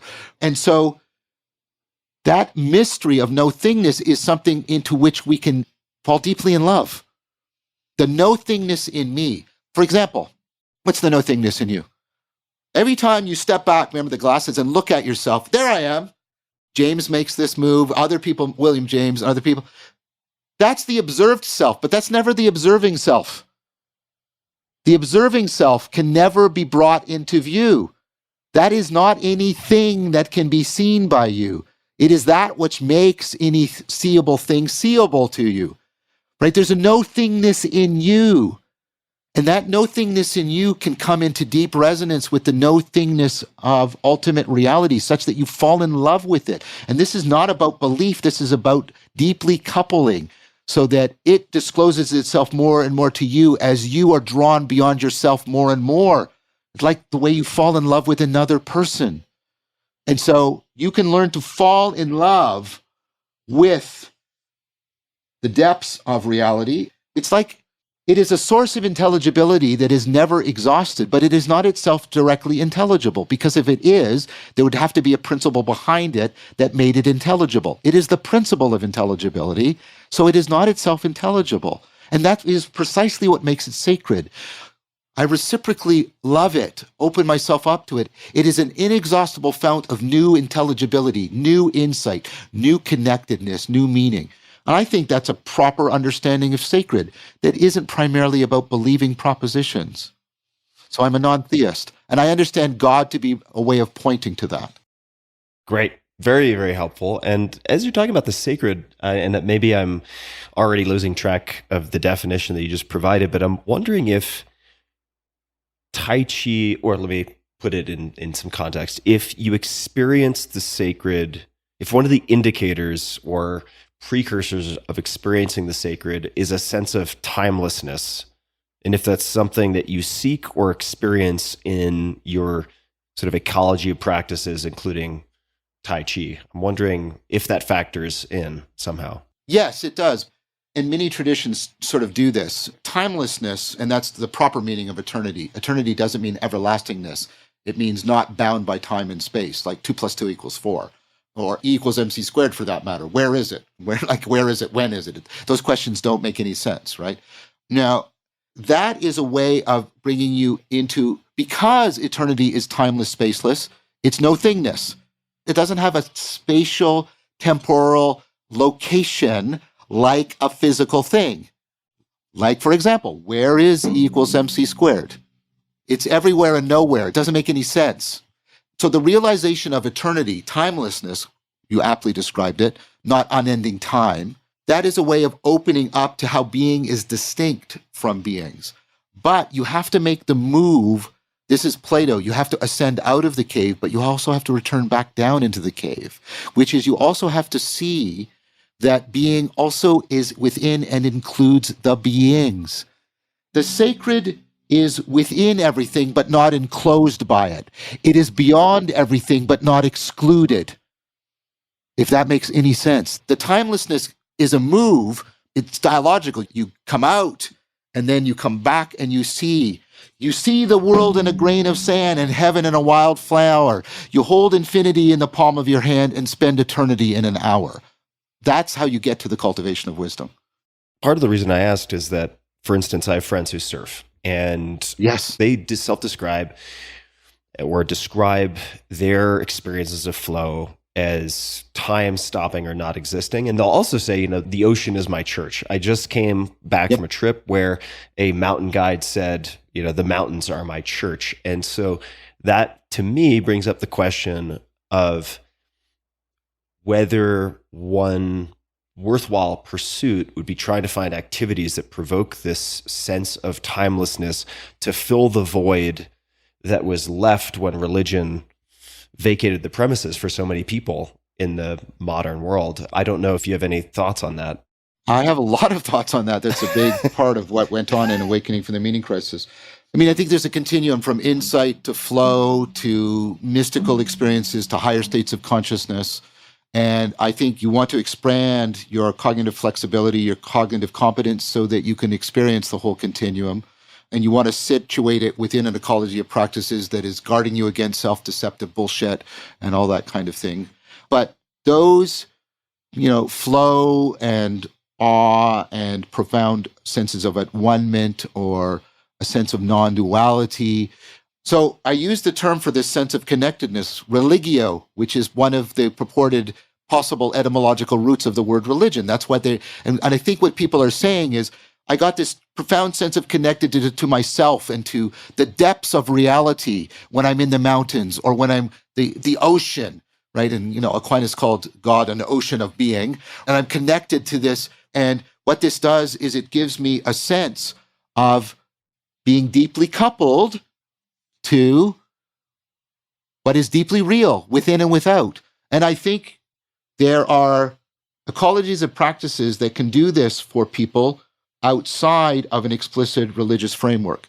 Now, I would say that dismissing the religious traditions as if there's nothing we need to learn from them, I think that's also a mistake.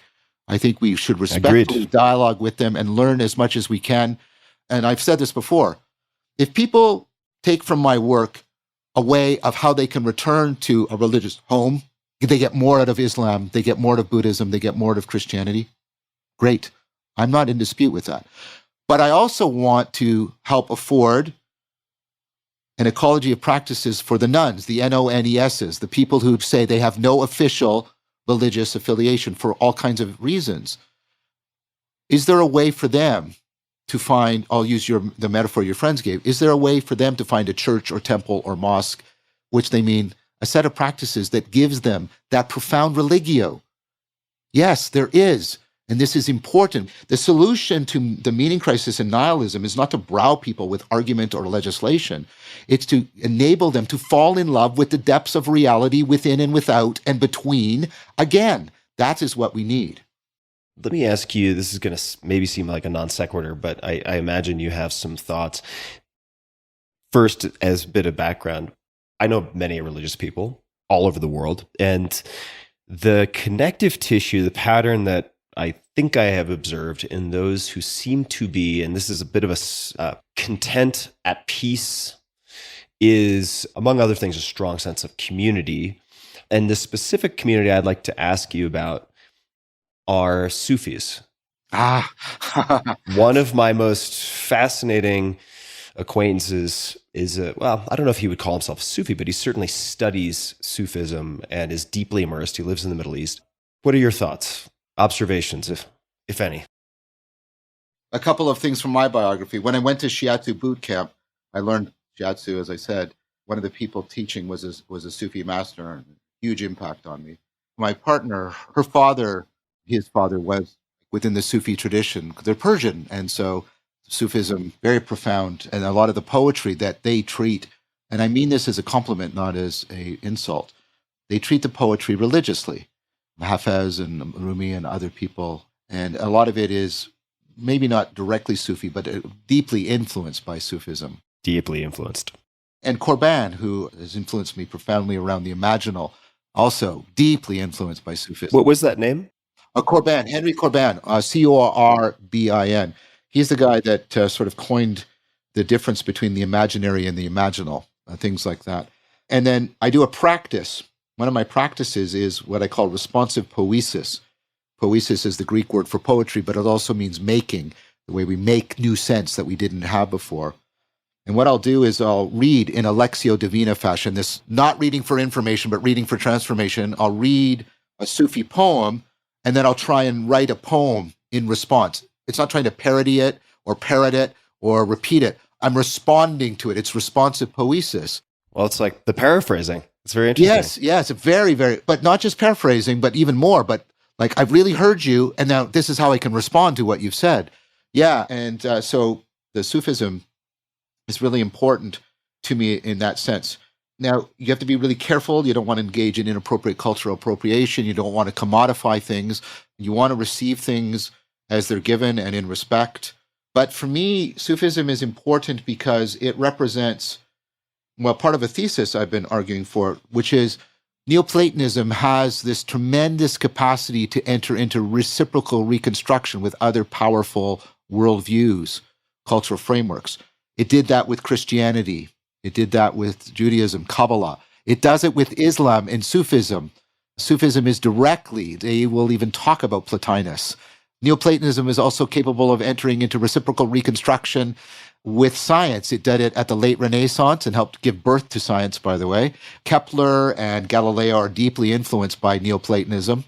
And it did it at the beginning of the 20th century. A lot of the people around the Einsteinian revolution are deeply influenced by Neoplatonism and things that are somewhat similar, like Vedanta and other things like that.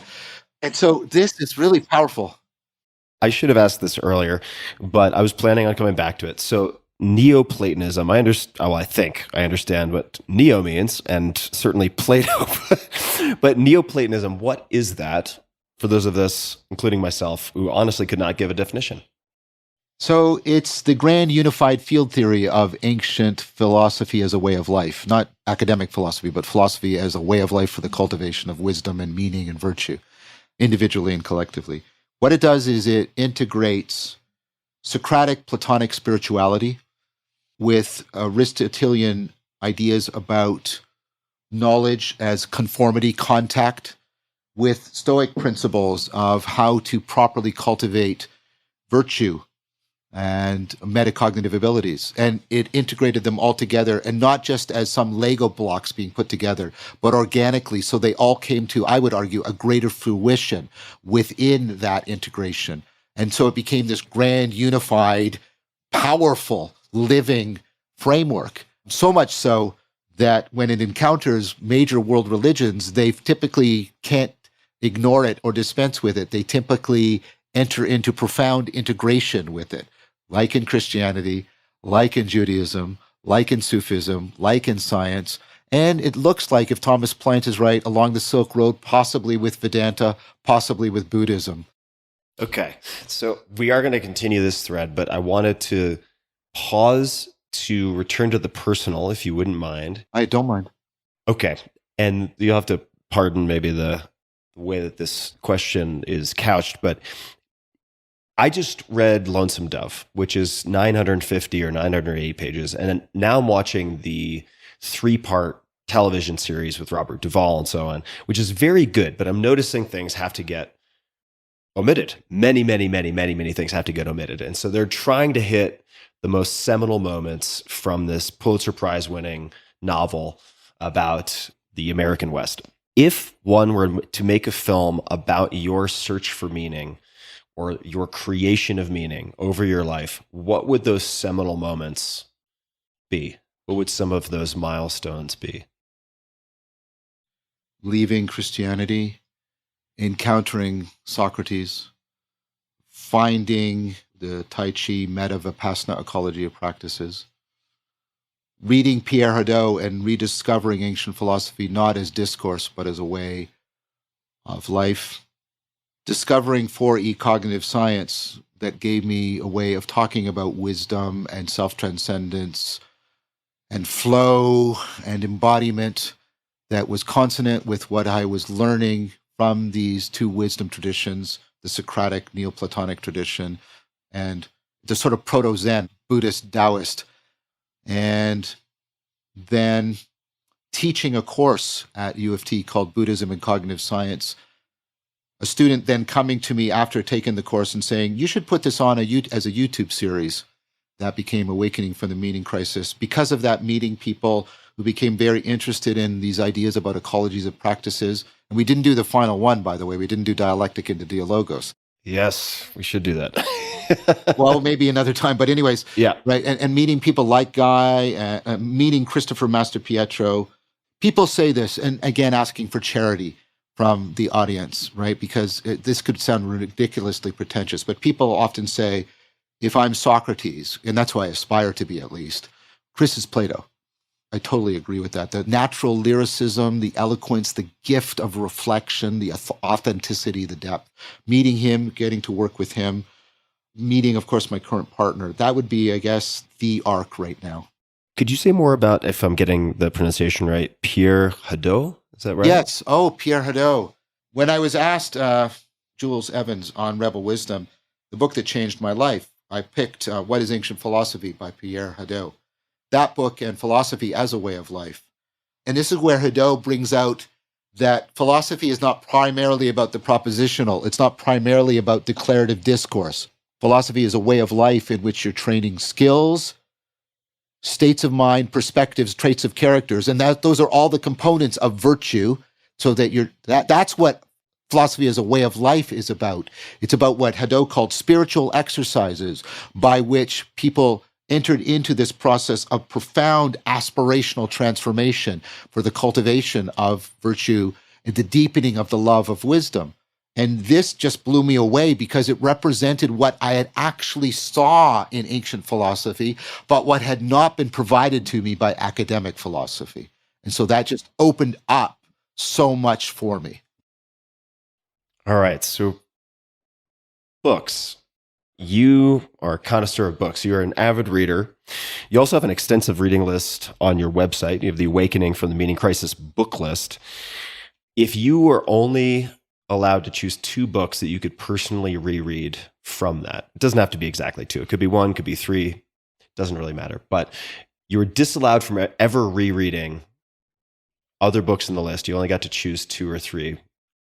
Which 1, 2, or 3 would you choose potentially? Plato's Dialogues and Plotinus's Aeneid. What are the reasons for those 2? Those books are sacred to me. Remember I talked about sacredness as an inexhaustible fount of intelligibility? this reciprocal opening with the world. I read Plato, it transforms me. I go out and see things in the world I hadn't seen. I live that way, and then that feeds back into me and transforms me. And then I read the text as a transformed person, and I see things I hadn't seen before. Yeah. That opens me up. I now go out into, and that just keeps happening. And it's been happening since I first read The Republic, since I first read the Symposium. I read Plotinus's Aeneid on the nature of beauty, or on the nature of one and contemplation, on dialect, any of these great Aeneids. And what's astonishing about Plotinus, and it's Neoplatonism, so you need to be educated in Platonism, Stoicism, Aristotelianism. So I don't recommend people just pick up Plotinus. Read some good secondary sources on it first. But imagine you could read a text that was simultaneously a profound philosophical argument and a spiritual exercise that was transforming you the way meditation and contemplation do, and they were woven together with irreplaceable artistry. That's Plotinus. That should be the book blurb on the back of the cover. If you could only choose two poets to nourish your soul, for lack of a better way to phrase it, it could be 2 to 3 again. We don't need to be exact about it, but who would make the short list for you? Rilke is first and foremost for me. I won't get it perfectly, but the poem that goes something like, not to be cut off, even by the slightest partition from the law of the stars. What is it? What is it, if not intensified sky, hurled through with birds and filled with the winds of homecoming? And it's like, yeah, that's what the experience of the sacred is like. Or you read the archaic bust of Apollo, and he does all this thing, and you're drawn into this statue, and it's coming alive, and then he suddenly breaks it and says, you must change your life. That's the deep response to beauty. That's the most appropriate response to beauty. You must change your life. So Rilke, hands down. The second one is a bit of a toss-up for me. Probably Blake. Blake has a profound, I quoted Blake a few minutes ago, but, Gerard Manley Hopkins and Yeats also really, really important for me. Do you think it's important to find poetry that resonates for yourself predominantly in your native language? No, Rilke doesn't, which is because Rilke's in German. I did enough German way back when in order to get my PhD a long time ago in a galaxy far, far away. But yeah, I can't read German now. Certainly not the way you need to be able to read it to pick up on poetry. But Rilke still moves me profoundly, even in translation. All right, fantastic. Thank you. And, funny enough, I was listening to Coltrane jazz before this conversation, which maybe was a good warm-up for the conversation. And I have a new collection of translations. I want to get the name of the author correct. So it is a new translation of Rumi poetry. Oh, yes. Yeah. And it is by, I'm not going to pronounce this correctly, but Haleliza Ghaffori. And as a Persian or Persian American, her knowledge of the language so enriches how she is able to convey passages that could be real stumbling blocks for anyone who is basing their translation off of another translation or who is a non-native speaker. It's very hard to translate, period, but it's even harder to translate poetry. It's like, do you choose the cadence? Do you choose to try to match the alliteration or what the equivalent of alliteration would be? It's such a formidable task. I was very impressed by the book. I would be remiss if I didn't ask you if you're open to a few more questions. I'm fine. I'm enjoying this. Let's keep going. Wonderful. 4E. I think this is important for us to discuss. What are the 4 E's? So I think we should have 6 E's, but I'll tell you what the standard 4 E's are. And then the bonus 2. I'm into it. So this is the idea that cognition is inherently embodied, first E. Embedded, coupled to the environment, second E. Enacted. Cognition is something that you are doing. It's not something you have. It's between you and the world, not within you. And then extended. Most of our cognition is not done inside of us. It's done through the world. This includes other people. So, for example, you and I are having a conversation right now. We're solving a problem, and this is depending on people building computers, setting up the internet, setting up Zoom or Riverside. Neither one of us invented the English language, etc. And all of these things, and even literacy. Literacy is not natural, but we internalize it, but it allows us to link our cognition in profound ways. And so most of our problem solving is done in an extended way. I guess the classic book by this is Cognition in the Wild by Ed Hutchins, where he talks about the fact that no person navigates a ship. There's a whole bunch of different people doing different roles and a whole bunch of equipment, and they form a dynamical system that is actually responsible for navigating the ship. Myself and one of my dear friends and great co-authors, Dan Chiappi, we've published 3 papers on NASA scientists moving the rovers around on Mars. And how do they form this distributed cognition, especially with that huge time gap, right? The time delay. And how do they make it work? And how does that distributed cognition work? And because they get very powerful sense of an emergent kind of we agency that's above and beyond just adding the parts. So that's the extended. So embodied. Embodied means, like I said, you don't have a body. You are a body. And your mind and your body are not separate things. They're different aspects of what you are. And people may say, what do you mean by that? What do I mean by that? Well, remember I said earlier, you have this problem you're facing, which is, what do I pay attention to? What do I focus my attention to? What do I ignore? And this is not cold calculation. It's also your affect. It means, what do you care about and what do you not care about? Reid Montague, the neuroscientist, put it really well. He said, the difference between us and computers is we care about information and they don't. Right? And that's our great strength and our great weakness. Now, the thing is, why do you care about information? You care about information because, and this is the work of Evan Thompson, a colleague of mine, well, he was at U of T, was still a friend, right? Is you are a self-making thing. That's what a living thing is. You care about information because you are moment by moment taking care of yourself. Not that yourself is over here and you're taking care of it. You are a self-organizing, self-taking care of thing. And because of that, you have to care about this information rather than that information.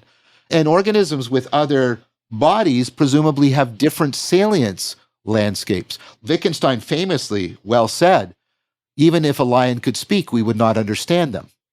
Because even if they were using English correctly, what they found relevant and salient would be bizarre to us because they have different bodies that are embedded in different environments. And that is not happenstance. That is constitutive of you being a cognitive agent. If you were not embodied, you do not have any reason for caring about this information rather than that information. And then you have faced the fact that the world is combinatorially explosive in the amount of information available to you. Yeah. This is very ineptly what I was trying to convey very early in the conversation, predominantly, and I encourage people to find this. It's not going to be immediately coming to the tip of my tongue, but Steve Jurvetson, who's very technical investor, I think he did electrical engineering and mechanical engineering degree in 3 years at Stanford or something like that. I'm probably getting some of the specifics wrong, but he's been on the podcast before, and he had this very long Facebook post discussing why it would be difficult, if not impossible, to experience anything as a human if we were just brains in a jar. Yes, brain in a vat problem, yes. Yeah, brain in a vat problem. And I found it very compelling and sort of embarrassing that it wasn't self-evident to me right off the bat. But it's like, without these appendages and this multifaceted organism to interface with an environment, what we experience as consciousness just doesn't seem, at least offhand to me, possible, which makes it very precious that we have this experience. Being embodied is really wonderful, actually. Yeah. So what are the 2 E's that lead to 6? Emotional. The idea that our knowing and our emoting are separable things, I think, is one of the great mistakes that came out of the Enlightenment Romanticism conflict. Being rational, ratio, proper proportioning, it's about putting things into perspective, perspectival knowing, and caring about them in the right way, and knowing within that when and where and how to be logical, et cetera, et cetera. We've already talked about that. And a good place to point people about this is Damasio's Descartes' error, right? You have people who have a certain kind of brain damage, and the frontal cortex is working such that you could give them a standard IQ test and they could do all the computations quite well in it. But you could drive them insane by saying, before you take the test, I want you to choose, should you write it in red ink or black ink or blue ink? And then they go crazy because they have no motivation, they have no affect, they have no reason to care about this rather than that. Emotion and cognition are interweaving and interaffording. So that's why emotion should be the next E. Emotions are not irrational. Like I said, there is no one faculty that is infallibly good. Yes, your emotions can lead you astray, but try living without them and see how rational you can be. Your agency will be crippled. And I mean that seriously. That would be my 50. And the 6 has to do with it's a somewhat technical term, exaptation, which is drawn from evolutionary theory. Let me give you a clear example. So I'm using my tongue to speak, right? But tongues did not evolve for speech. If they did, all the animals with tongues would be talking to us, right? Right. What you have is you have a very flexible muscle, because it's for mastication, and it has a lot of very fine nerve endings, because it's for poison and sucrose detection and things like that.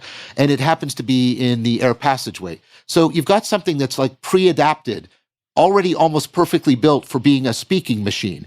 And so exaptation is you take something and you repurpose it. And this is the work of Michael Anderson. Like the way the cerebellum has been repurposed from being like a sensory motor balance thing to being how we balance and move around in abstract space. And so that exaptation, the idea of Michael Anderson, more recent work, especially in DeHaan and others, is the brain is constantly doing that. The brain is constantly exapting things like machines that have been built for doing one thing, and then they get repurposed, or they also use the language of circuit reuse, like from computer science, that has been repurposed. I like the 60s. Do you have any heretical beliefs about consciousness that people in the space would strongly disagree with or think are unfounded, yet you have conviction in? Yes. All right. And if people are interested in this, I have a more long-form presentation of a talk I gave at Thunder Bay at the Conference on Consciousness and Conscience. And I talk about the 3 questions of consciousness. And so the first question is the question everybody's really fixated on, which is the nature question, which is how is something that seems so non-physical, how does it possibly exist in the otherwise physical universe? And that's the nature question. And of course, you have Chalmers' version of the hard problem and qualia and things like that. And I'll come back to qualia in a second. Now, there's another question which is as equally important, and people don't give it enough attention, and they should. And this is the function question, which is, what is consciousness for? What does it do? And before you give me an answer, let me try and make this more problematic to you. You do a lot of very, very sophisticated stuff without consciousness. You are taking the noises coming out of my face hole and translating them into ideas in your mind, and you have no idea how that process works. You have no introspective access to it. I make noises, you have ideas. What's happening in between? Don't know. Right? Yeah. Or think about the complex, sophisticated action you can do, how little attention you have to bring to walking, or even, and you've had this, I no doubt, probably highway hypnotism, where you've been driving and you realize for the past 15, I haven't been paying attention to the road at all. And yet this sort of zombie inside me has been managing to keep me on the road, and it's right. And I wouldn't rely on it or anything, but you did. So our unconscious seems to be so powerful. Why do we have consciousness? What's it do? And why do we love it so much? Yeah. Right? And then the third question is the meta question. What's the relationship between these questions? So here's my first heresy. Unlike many people, I think these 2 questions have to be answered in a completely integrated fashion. I think trying to answer the nature question without answering the function question is doomed to fail. And I think trying to answer the function question without trying to answer the nature question is doomed to fail. So there's the first Vervaekean heresy. And I don't know who's going to be devil's advocate for me. But anyways, oh no, that'd be the opposite of a person putting me on trial. So that's the first. Here's the second. The second is we can do this. We can find a way of answering this if we pay attention to a convergence that is occurring about what is the function of consciousness. And then I think this gives us a lot of the machinery for explaining a lot of the qualia that are so central to the nature of consciousness. Qualia being... Qualia means the subjective feel, the redness of red to you. It's not just, you're not just unconsciously reacting to wavelengths, you're having this experience of redness. That's a qualia. And that seems to be something in consciousness. And it's subjective in nature. And we don't even know if your qualia and my qualia are the same. Well, right? Very often they're not, right? I mean, Japan is a good example of that, right? I mean, they're like green and blue are not the same green and blue that we see, depending on the crosswalk go signals and so on. And even a person who's colorblind, right, has different qualia. Or as Thomas Nagel famously argued, bats who use echolocation have qualia that we don't have. Okay, so that's what that means. And that's the hard problem because there doesn't seem to be any way of explaining their nature. But I think if you get into, and this is work I'm doing with a whole bunch of other people, so I don't want to take sole credit. But I think if you make use of functionality and you make use of the 4 kinds of knowing and things like this, I think you can give an integrated answer.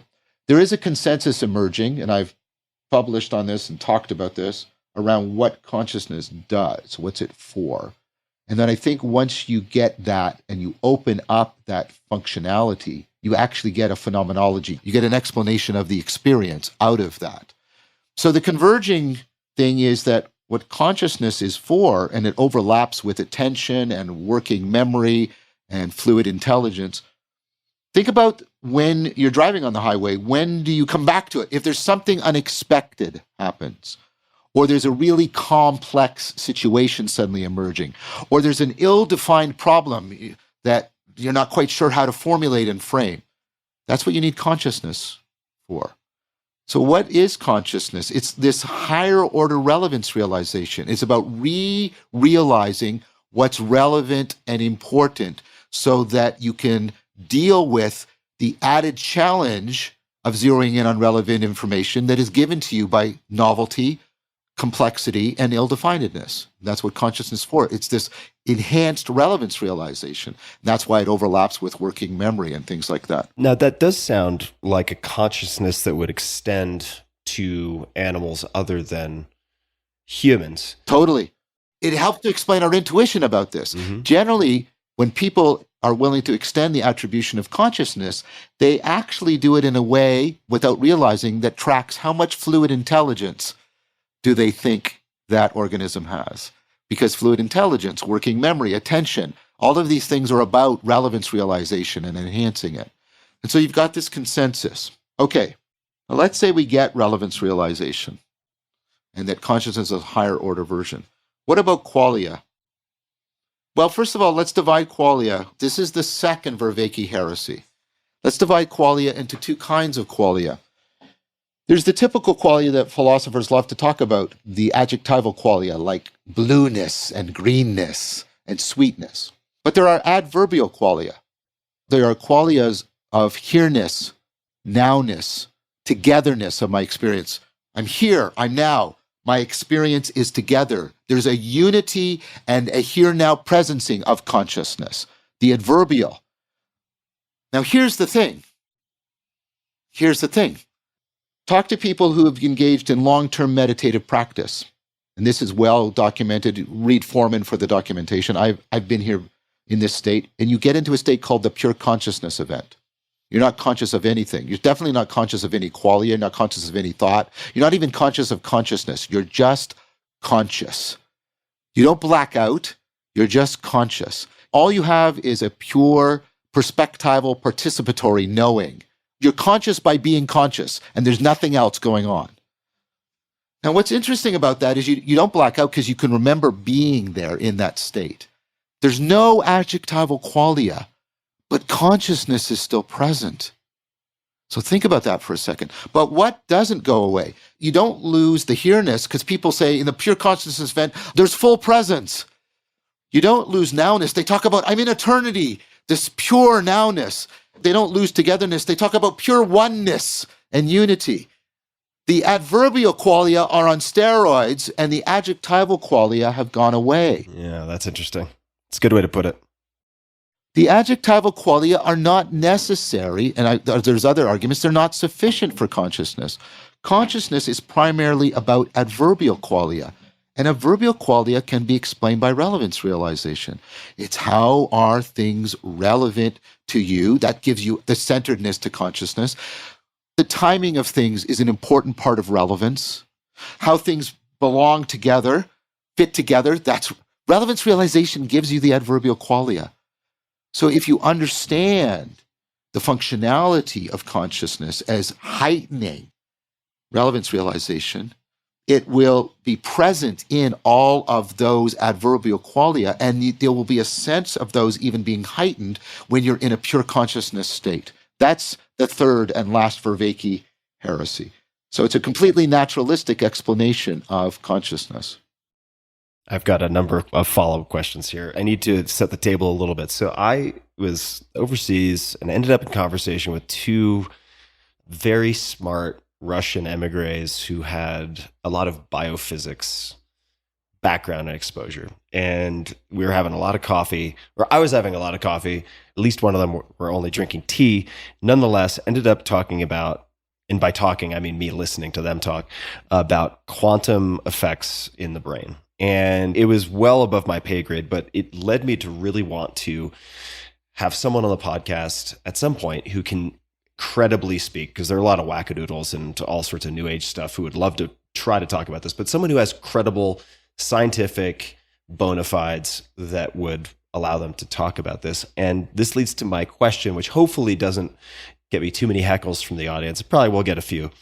Do you have any thoughts on panpsychism? Is it just nonsense in your view? Is there plausibly something to it? There seem to be very strong feelings on many sides related to this. Do you have any thoughts or opinions on the matter? Yeah, so I mean the quantum thing, I mean the best people I think would be Penrose and Hameroff, people like that. Yep.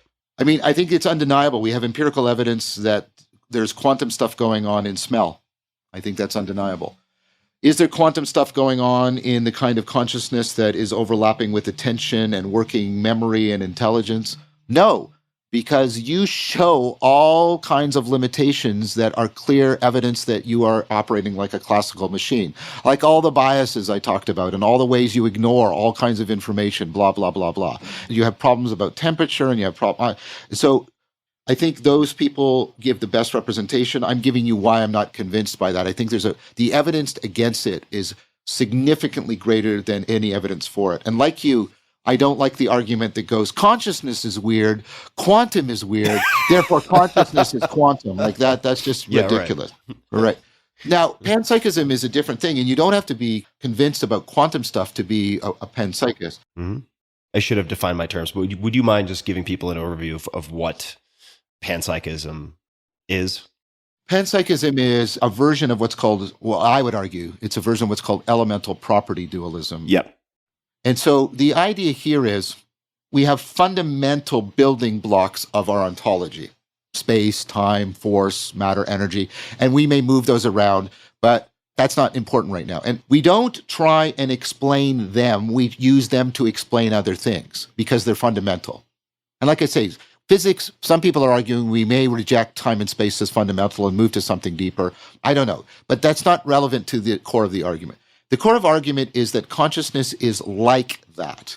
Consciousness is a fundamental ontological building block, and therefore the attempt to explain it with any of the other fundamental building blocks is impossible. You can't do it because they are at the same ontology, meaning the structure of reality. They are at the same ontological level. They're the basement level in terms of which you explain everything else. So you can't, the attempt to try and explain them is a misframing of the kind of thing they are. And so that means if consciousness is such a fundamental ontological building block, like space, time, energy, force, right? And energy and matter are convertible, Einstein, right? There is no part of reality where even empty space has got all of these fundamental ontological building blocks. And if consciousness is such a fundamental building block, it is also showing up in everything. So my table has consciousness, not my full-blown consciousness, but it has what it's like to be a table. And it has, like, my consciousness is about perspectival knowing. And so it has what it's like to be a table. It has an inner subjective experiential aspect. Now, not full-blown like mine. Nobody's ridiculous in claiming there's some sort of consciousness like mine somehow trapped in this table, unable to speak or something like that. 'Cause we have no evidence for that. But the idea is that there are aspects of what it is to be a table that are what it's like to be a table for the table and not for me or for you. And that would be what the claim of panpsychism is.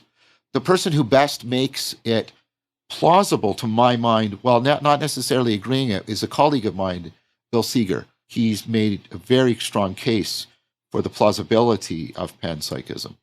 Now, I reject panpsychism, although I accept things that come close to it in some important ways. What do you reject and what do you accept? I don't think that there's anything like perspectival knowing going on at the level of the table, but I'm confident enough about my ignorance of consciousness and reality to not say, I'm sure, and slam on the table. I do think, and this is work of Evan Thompson and others in 4 Ecog Sci, I think and Michael Levin, I think there's a deep continuity, meaning the principles of consciousness have a deep continuity with the principles of cognition, which have a deep continuity with the principles of life, which have a deep continuity with the principles of self-organization, which have a deep continuity with some of the fundamental ways in which reality unfolds for us. And so they're not identical. You can't simply reduce the upper level to the lower levels, but there are shared principles all the way through. And I think the evidence for a deep continuity hypothesis is very good, and the arguments are very important. I do think, for example, it's proper to say that there is a rudimentary cognition for a paramecium. It's a cognitive agent. It's detecting the sugar molecule as food and this other molecule as poison. It's a little bit of an aspect, a little bit of a perspective, and it allows it to care about this rather than that. Now, is that what you and I have? No, something like that. Does that extend below living things? I don't think so, because self-organizing things like the fire don't seem to direct their behavior to preserve their own existence the way living things do. And I think that's a fundamental difference in how things are organized and how they function. So I don't think consciousness and cognition or agency drop below the level of living things.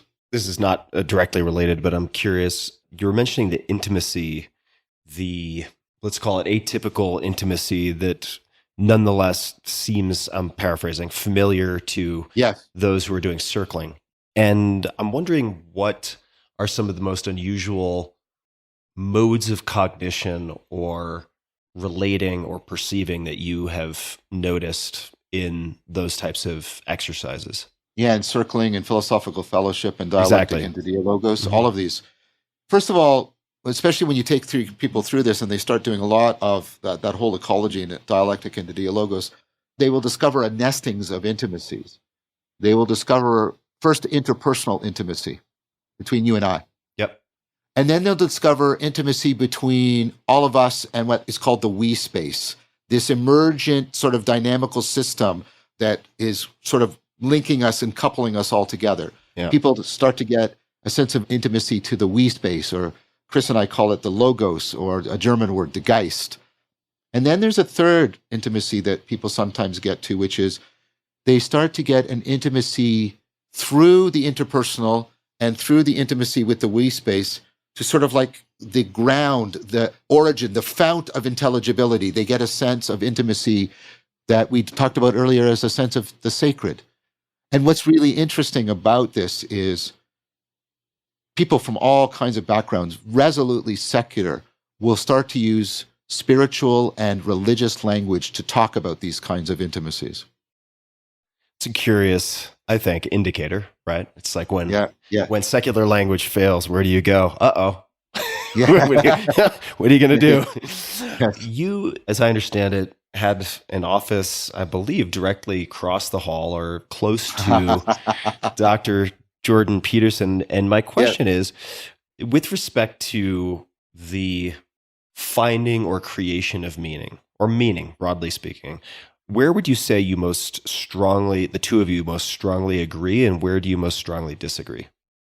Jordan and I, way before Jordan became a god, Jordan and I, we used to regularly show up at conferences. We shared students a lot. We had some public debates, I mean, in the proper good sense.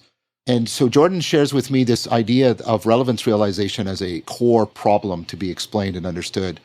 And that the relevance realization gives us that sense of religio, that sense of connectedness, because it's how we're coupled non-propositionally to the world. We've already talked about this. Jordan and I share that a lot.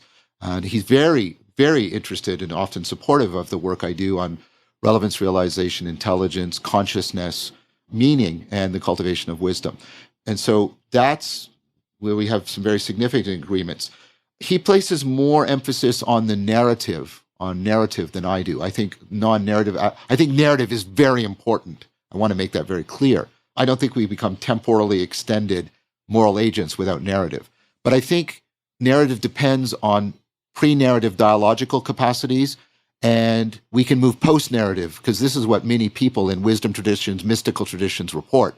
They move post-narrative. And you see techniques for getting people to go post-narrative. Like, think about the Zen koan. It's designed to get you into a narrative and then break narrative apart. Or Jesus of Nazareth's parables. They sound like stories and there's a narrative, and you read the prodigal son, and then who am I supposed to identify with? Who's right? Is it the father? Is it the prodigal son? Is it the and you realize if you settle on any one of those, you haven't got it. And it blows the narrative apart. And Jesus, was very good. Sorry, this sounds pretentious. I mean it respectfully. Jesus is a master of saying these things that sort of blow people apart, blow the narrative apart. And we have done this publicly. He and I had a discussion with Jonathan Pageau, and I was challenging Jonathan and Jordan about the emphasis on the narrative. And that, of course, comes from Jordan from his Jungian background, and from Jonathan from his Eastern Orthodox. Although Jonathan, to give him due credit, came around later and he released a video where he said, John's right. The nomological is not reducible to the narrative. There's ways in which we connect to reality that are non-narrative and are important. And I thought that was really good of him. So that'd be one area where Jordan and I disagree. Do you have to get the narrative before you can go post-narrative?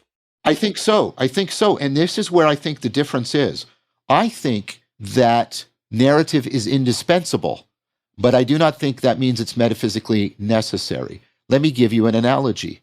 My only language that I'm fluent in is English. English is indispensable to me being a cognitive agent and communicating. But I wouldn't claim it is metaphysically necessary that every cognitive agent speak in English and only in English, or has to know English.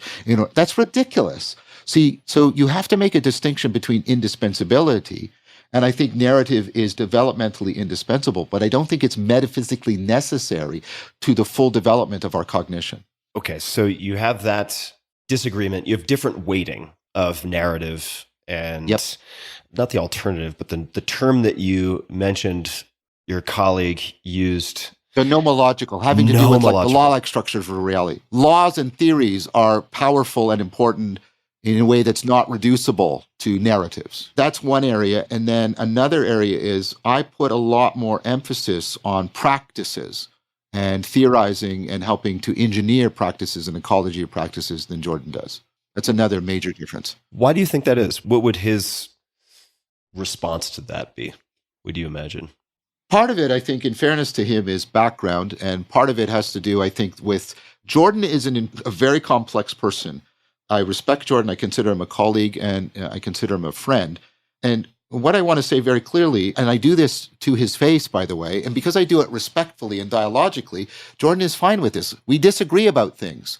For example, I think postmodernism and Derrida and Foucault, there's a lot to be learned there. I have criticisms of them, but there are important arguments that need to be engaged with. I have argued this with Jordan to his face. He disagrees. He thinks that postmodernism is largely crypto-Marxism, et cetera, and he rejects it sort of to core.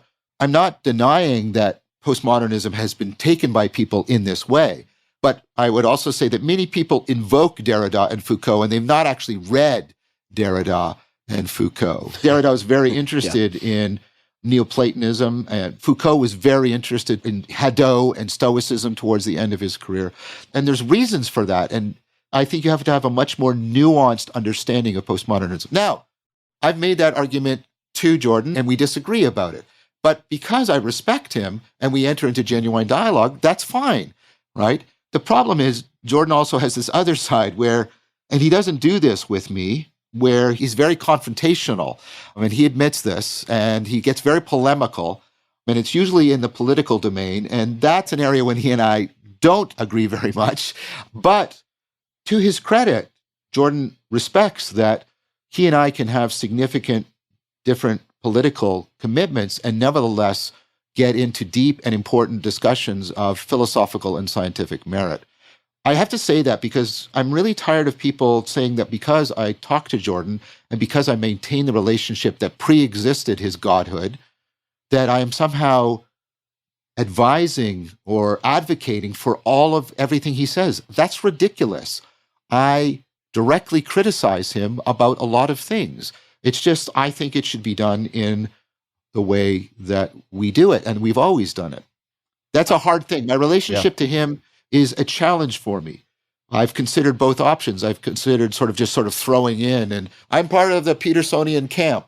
And it's like, no, I can't do that. I can't do that in all honesty. I disagree with Jordan about politics as the main area. I disagree for philosophical reasons with Jordan about politics being the main area in which we can solve the meaning crisis. Politics is at the propositional level and is at the adversarial level. We need the non-propositional. That's the main place where the meaning crisis is going to be addressed, I would argue. I disagree with him about that. I've disagreed with him about particular philosophical stances, like his stance on postmodernism, etc. And so completely identifying him would be inauthentic. Completely rejecting him would be inauthentic. We share a lot of concerns. I admire many of his ideas.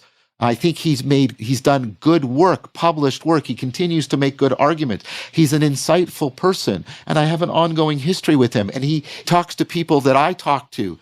I'm damned if I do, damned if I don't. So I sort of just say, well, okay, what I'm going to do is I'm just going to show up and interact with him as philosophically and scientifically honestly as I can. Yeah, I had Jordan on this podcast, and it was incredible to see how strongly binary, not just the responses He's a polarizing guy. Yeah, but also the expectations of me were all in. Are you all in or are you all out? And there was part of me that wanted to say, this is the kind of identity politics morass that we have as such an issue. To have any kind of reconciliation and civil debate, it can't be, well, I'm making a strong statement, but like it shouldn't have to be that black or white. I think there are many areas. I want to strengthen your argument for you. Yeah. I want to strengthen your argument. Please, I need someone to do this with me more regularly. This has to do with adaptivity. This has to do with intelligence. Let's just give you an example of relevance realization right now, right here, right now. You have two attentional systems, probably more, but at least these two. You have the task focus that is trying to keep you focused on what is John saying with his multisyllabic complex sentences.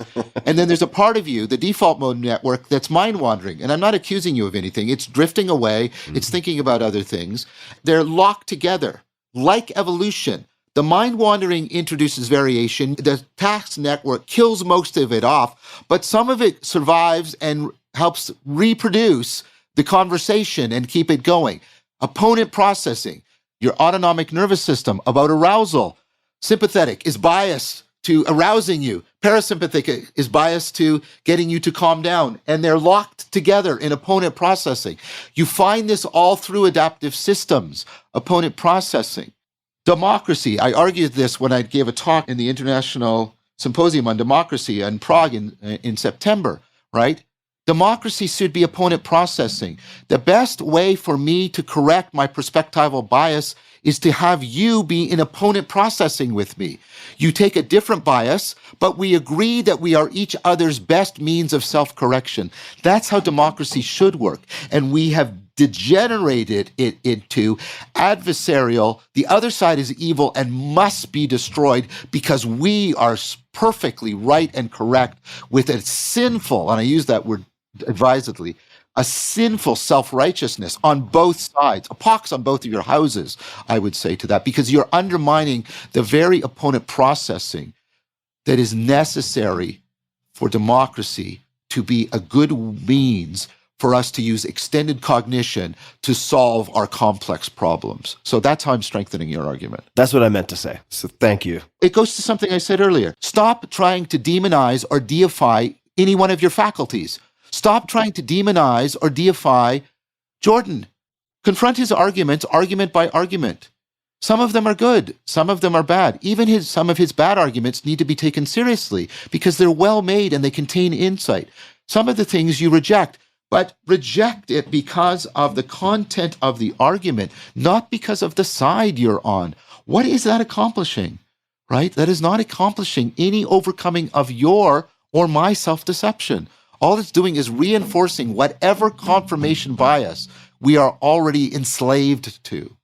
Talking about opponent processing makes me think about some of my close friendships and how I choose to develop friendships with people who can help with the checks and balances and the constructive pushback when helpful. And that leads me to want to ask you, and this is very self-interested of me, but it's something that's on my mind a lot because most of my friends are non-religious, but looking to create meaning or find meaning, as we all are.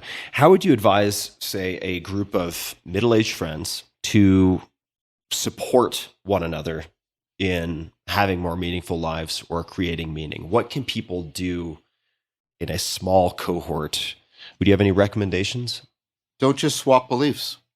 It's insufficient. It's just a propositional. Commit to taking up together a living ecology of practices. Commit to doing that together and bring that opponent processing into the non-propositional aspects of your cognition, into the extended aspects of your cognition. Learn how to do some of these practices I've been talking about. Take them up together and take up ones that involve you practicing together. Because, a big part of what the church and the temple and the mosque did was exactly that. They provided a home, a tradition, in which ecologies of practices were properly homed and supported so that people could come together and not just communicate, but commune together by sharing participation. I'm emphasizing all these words because of all the ways we've talked about them, right? In shared ecologies of practices that they mutually conform to and transform themselves to, and thereby mutually set up a space where they can afford each other's transformations, where you can cultivate together enhanced religio, enhanced sense of sacredness, enhanced sense of the depths within you calling to the depths of others and calling to the depths of reality. Don't tell me what you believe, tell me what you practice. Tell me how you're practicing together and how you're acting as checks and balances and opponent processing on the creation, the creation, and the running of these ecologies of practices. And commit to it the way you commit to a friendship, right? Your friend is a complex dynamical system. An ecology of practice is a complex dynamical system. It takes time and effort and commitment and a willingness to transform and fail and learn from mistakes in order to make this work. Get into an ecology of practice. Try to make sure that ecology of practice is in ongoing dialogue and discussion with the best cognitive science out there right now, so you don't go off in weird rabbit holes that can happen when people do this, so that you stay tied to the best science we have about how cognition and consciousness and intelligence and distributed cognition and flow, etc. work. That is the single most important thing. Now, I've offered lots. I have a full meditation course and contemplation course, cultivation of wisdom course. I have the whole After Socrates. There's lots out there. And you don't have to just pay attention to me. You can pay attention to the ecologies of practices like Rafe Kelly. I went to Return to the Source last summer, blew me apart. Right, just an amazing ecology of practices. I've been doing a lot of participant observation and experiment in other people's ecologies of practices. You have to become a connoisseur and a creator of ecologies of practices. There's no other way to enhance the capacity for participating in meaning. That would be the most central advice I would give somebody. I was meaning, and I will now ask about After Socrates. So you have this very popular YouTube series, Awakening from the Meaning Crisis. Why create After Socrates? I listened to the criticism of other people. Awakening from the Meaning Crisis has a couple of main criticisms that people made. One was a lot of people asked at the end, yeah, but what do I do now? What do I do now? You've convinced me about the meaning crisis and this problem and blah, blah, and how but what do I do now? And then secondly, you did this totally individualistically, but how does this work with other people? So After Socrates is not extensive, it's intensive. It's trying to trace the entire tradition from Socrates, right? Spending a lot of time there about all of these kinds of reverse engineer. I'm not claiming this is exactly what Socrates did. Who could claim that? I'm trying to reverse engineer as best I can this dialectic into dialogos, these kinds of practices we've been talking about, so that people can undertake a pedagogical program.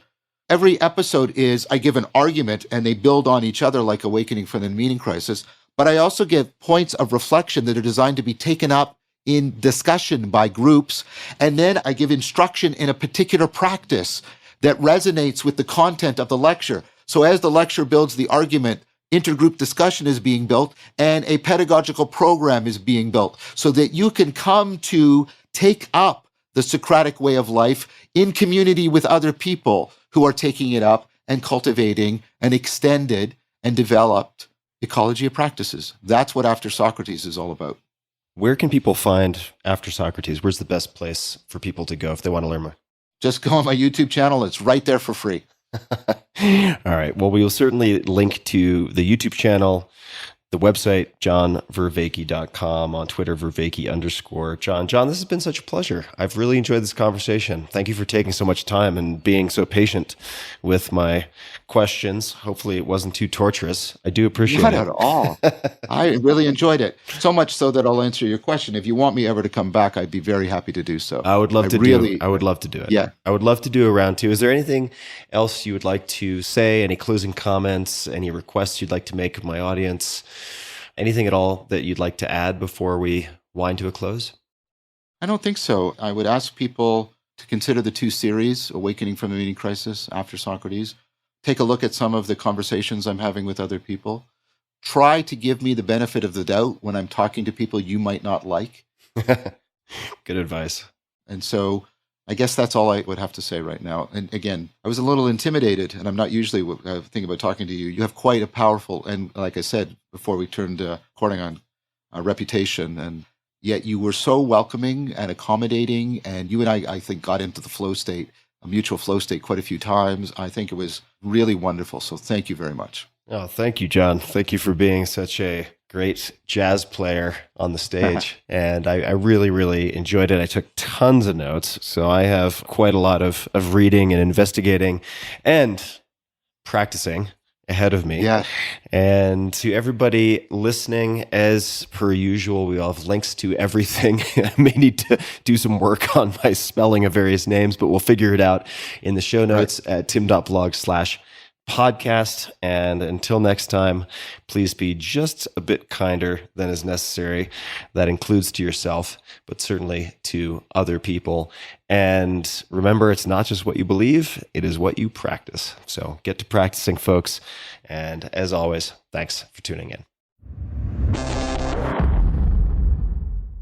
And I thought we would start with a sandbox that I like to play in. And I think you are a black belt where I am still a middling white belt. And that's a discussion of language and words. And specifically, I was hoping you could perhaps give us some examples of words that we use commonly that frame the way we think about life or relate to life in the West, if that is perhaps a container that works for the question.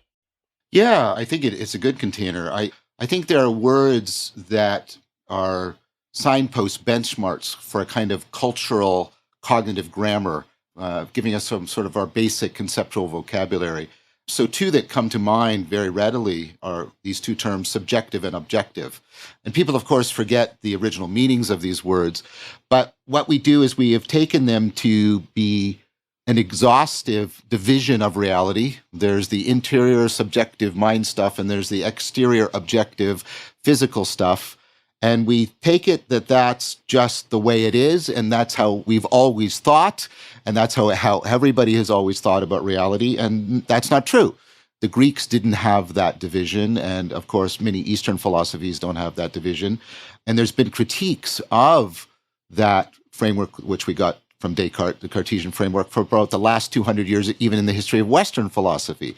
So the fact that we have these terms, we bandy them about, we think that that's all there is, it's complete and exhaustive, and they're divided, and they're really radically incommensurable with each other. It just shows how well this has insinuated itself into the very way we see ourselves, see the world, experience ourselves, and it's very powerful and very interesting. And part of my work is to try to undermine that dichotomy and try and get us to think more profoundly about that there must be something deeper than the subjective and objective that fundamentally makes it possible for them to be related together.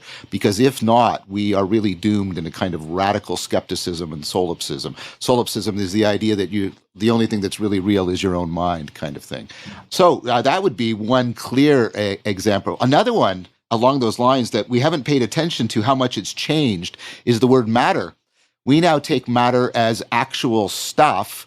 But if you go before the scientific revolution, matter in the Aristotelian framework means exactly the opposite. It means pure potentiality, that which is awaiting to be informed and actualized. So Aristotle's notion is like a piece of wood is potentially a chair or a table, and what makes it actuality, what makes it act like a table is its form, its structure and functional organization. What makes it act like a chair is its form. But before that, it's just a potential chair or a potential table. And that's what matter was. It was sort of this pure potential. And so the word has actually flipped in meaning radically. And then we, of course, think that it's always been this way. And we forget that there's a dramatically opposite possibility even within our own history. So that would be two easy, well, not easy to reflect upon, but easy to bring up examples of words that are very powerful in our culture, so much so that we see so much by means of them that they're almost completely transparent to us. Mm-hmm. How has your relating to, and I apologize if the wording on this is clumsy, but your relating to your experienced reality changed as you've studied cognitive science and philosophy and these different labels and frameworks that, despite our perhaps underlying subconscious belief that it has always been this way, in the case of, say, subjective, objective, how has your own relating to life's experience changed? I coined a term, the transjective, to mean that which binds the two together, that which binds the inner life of the organism to the outer world of the environment, kind of thing. And there I was influenced by a teacher of mine, John Kennedy, who was a protege of J.J. Gibson. Let me give you an example. I've become aware of things. So Gibson had a notion of an affordance. So this water bottle is graspable. Now, the graspability isn't in my hand. I can't grasp anything. I can't grasp Africa or something like that, right?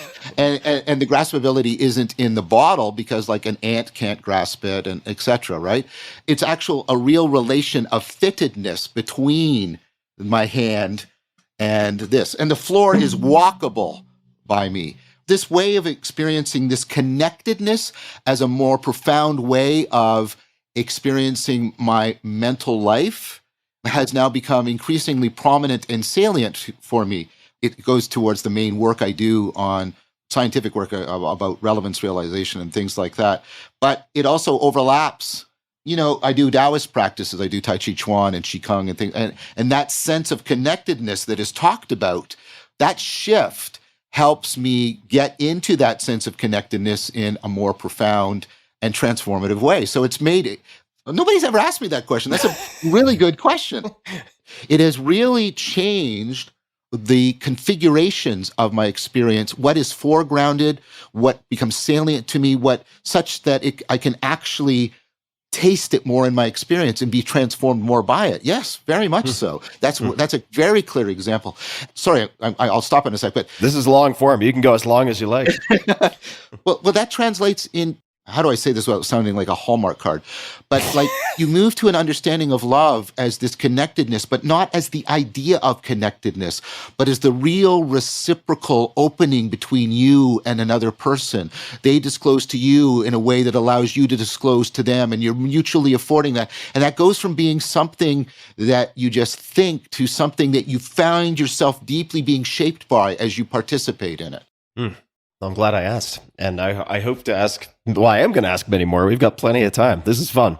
So I wanted to come back to something you mentioned, and that is, I'm going to paraphrase here because I can't recall the exact wording that you used, but effectively some interwoven fabric that is more fundamental than the subjective, objective dichotomy that we use.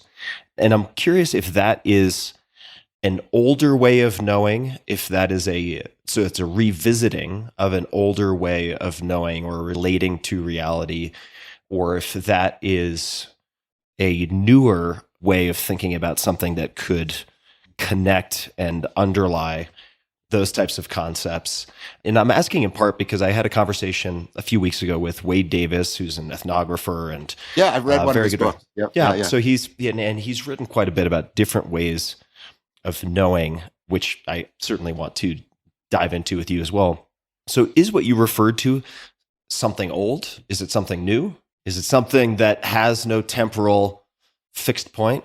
The answer is both. And that's not a cop-out Canadian answer. What I mean by that is there's definitely important provenance, and I'll talk about it in a sec, but I'm not recommending that we simply think we can return to that in some sort of ahistorical manner. So that's what I mean when I'm sort of caveating.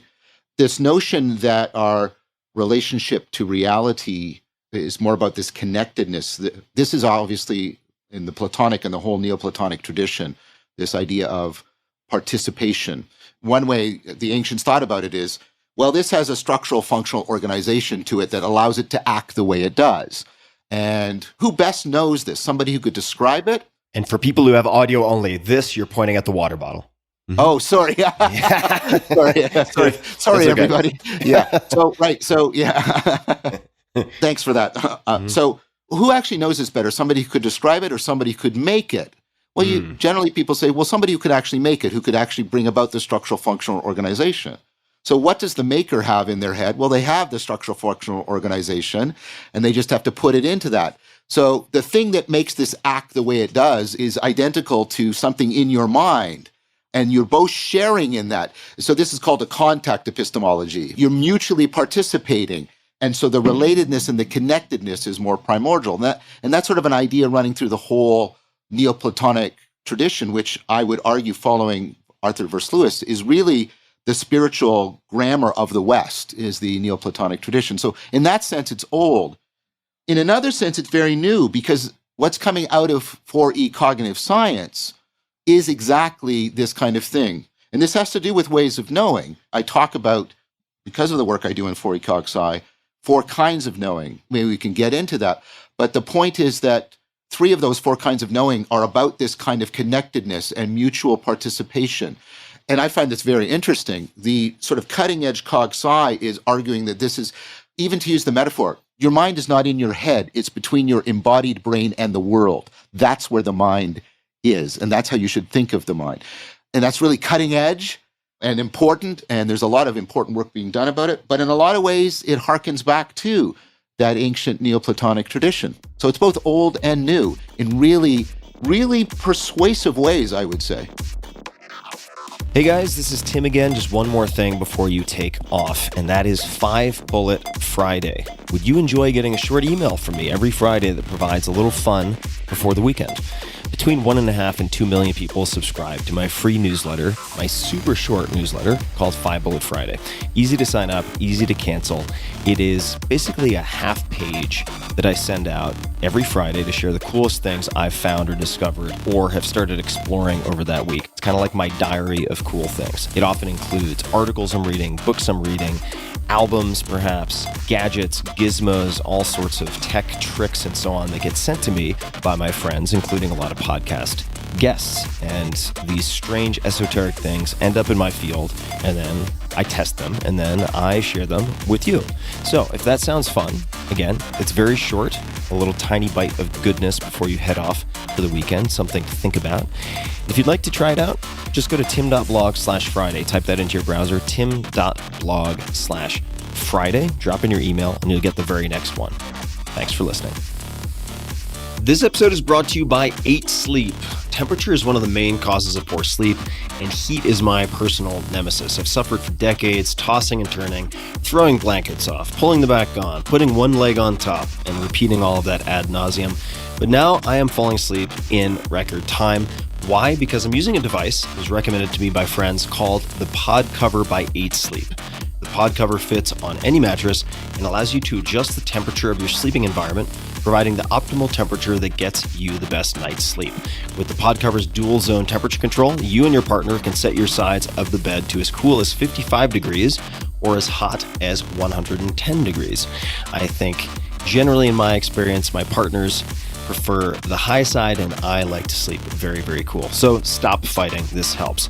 Based on your biometrics, environment, and sleep stages, the Pod Cover makes temperature adjustments throughout the night that limit wake-ups and increase your percentage of deep sleep. In addition to its best-in-class temperature regulation, the Pod Cover sensors also track your health and sleep metrics without the need to use a wearable. So go to 8sleep.com/Tim, all spelled out, 8sleep.com/Tim, and save $250 on the 8 Sleep Pod Cover.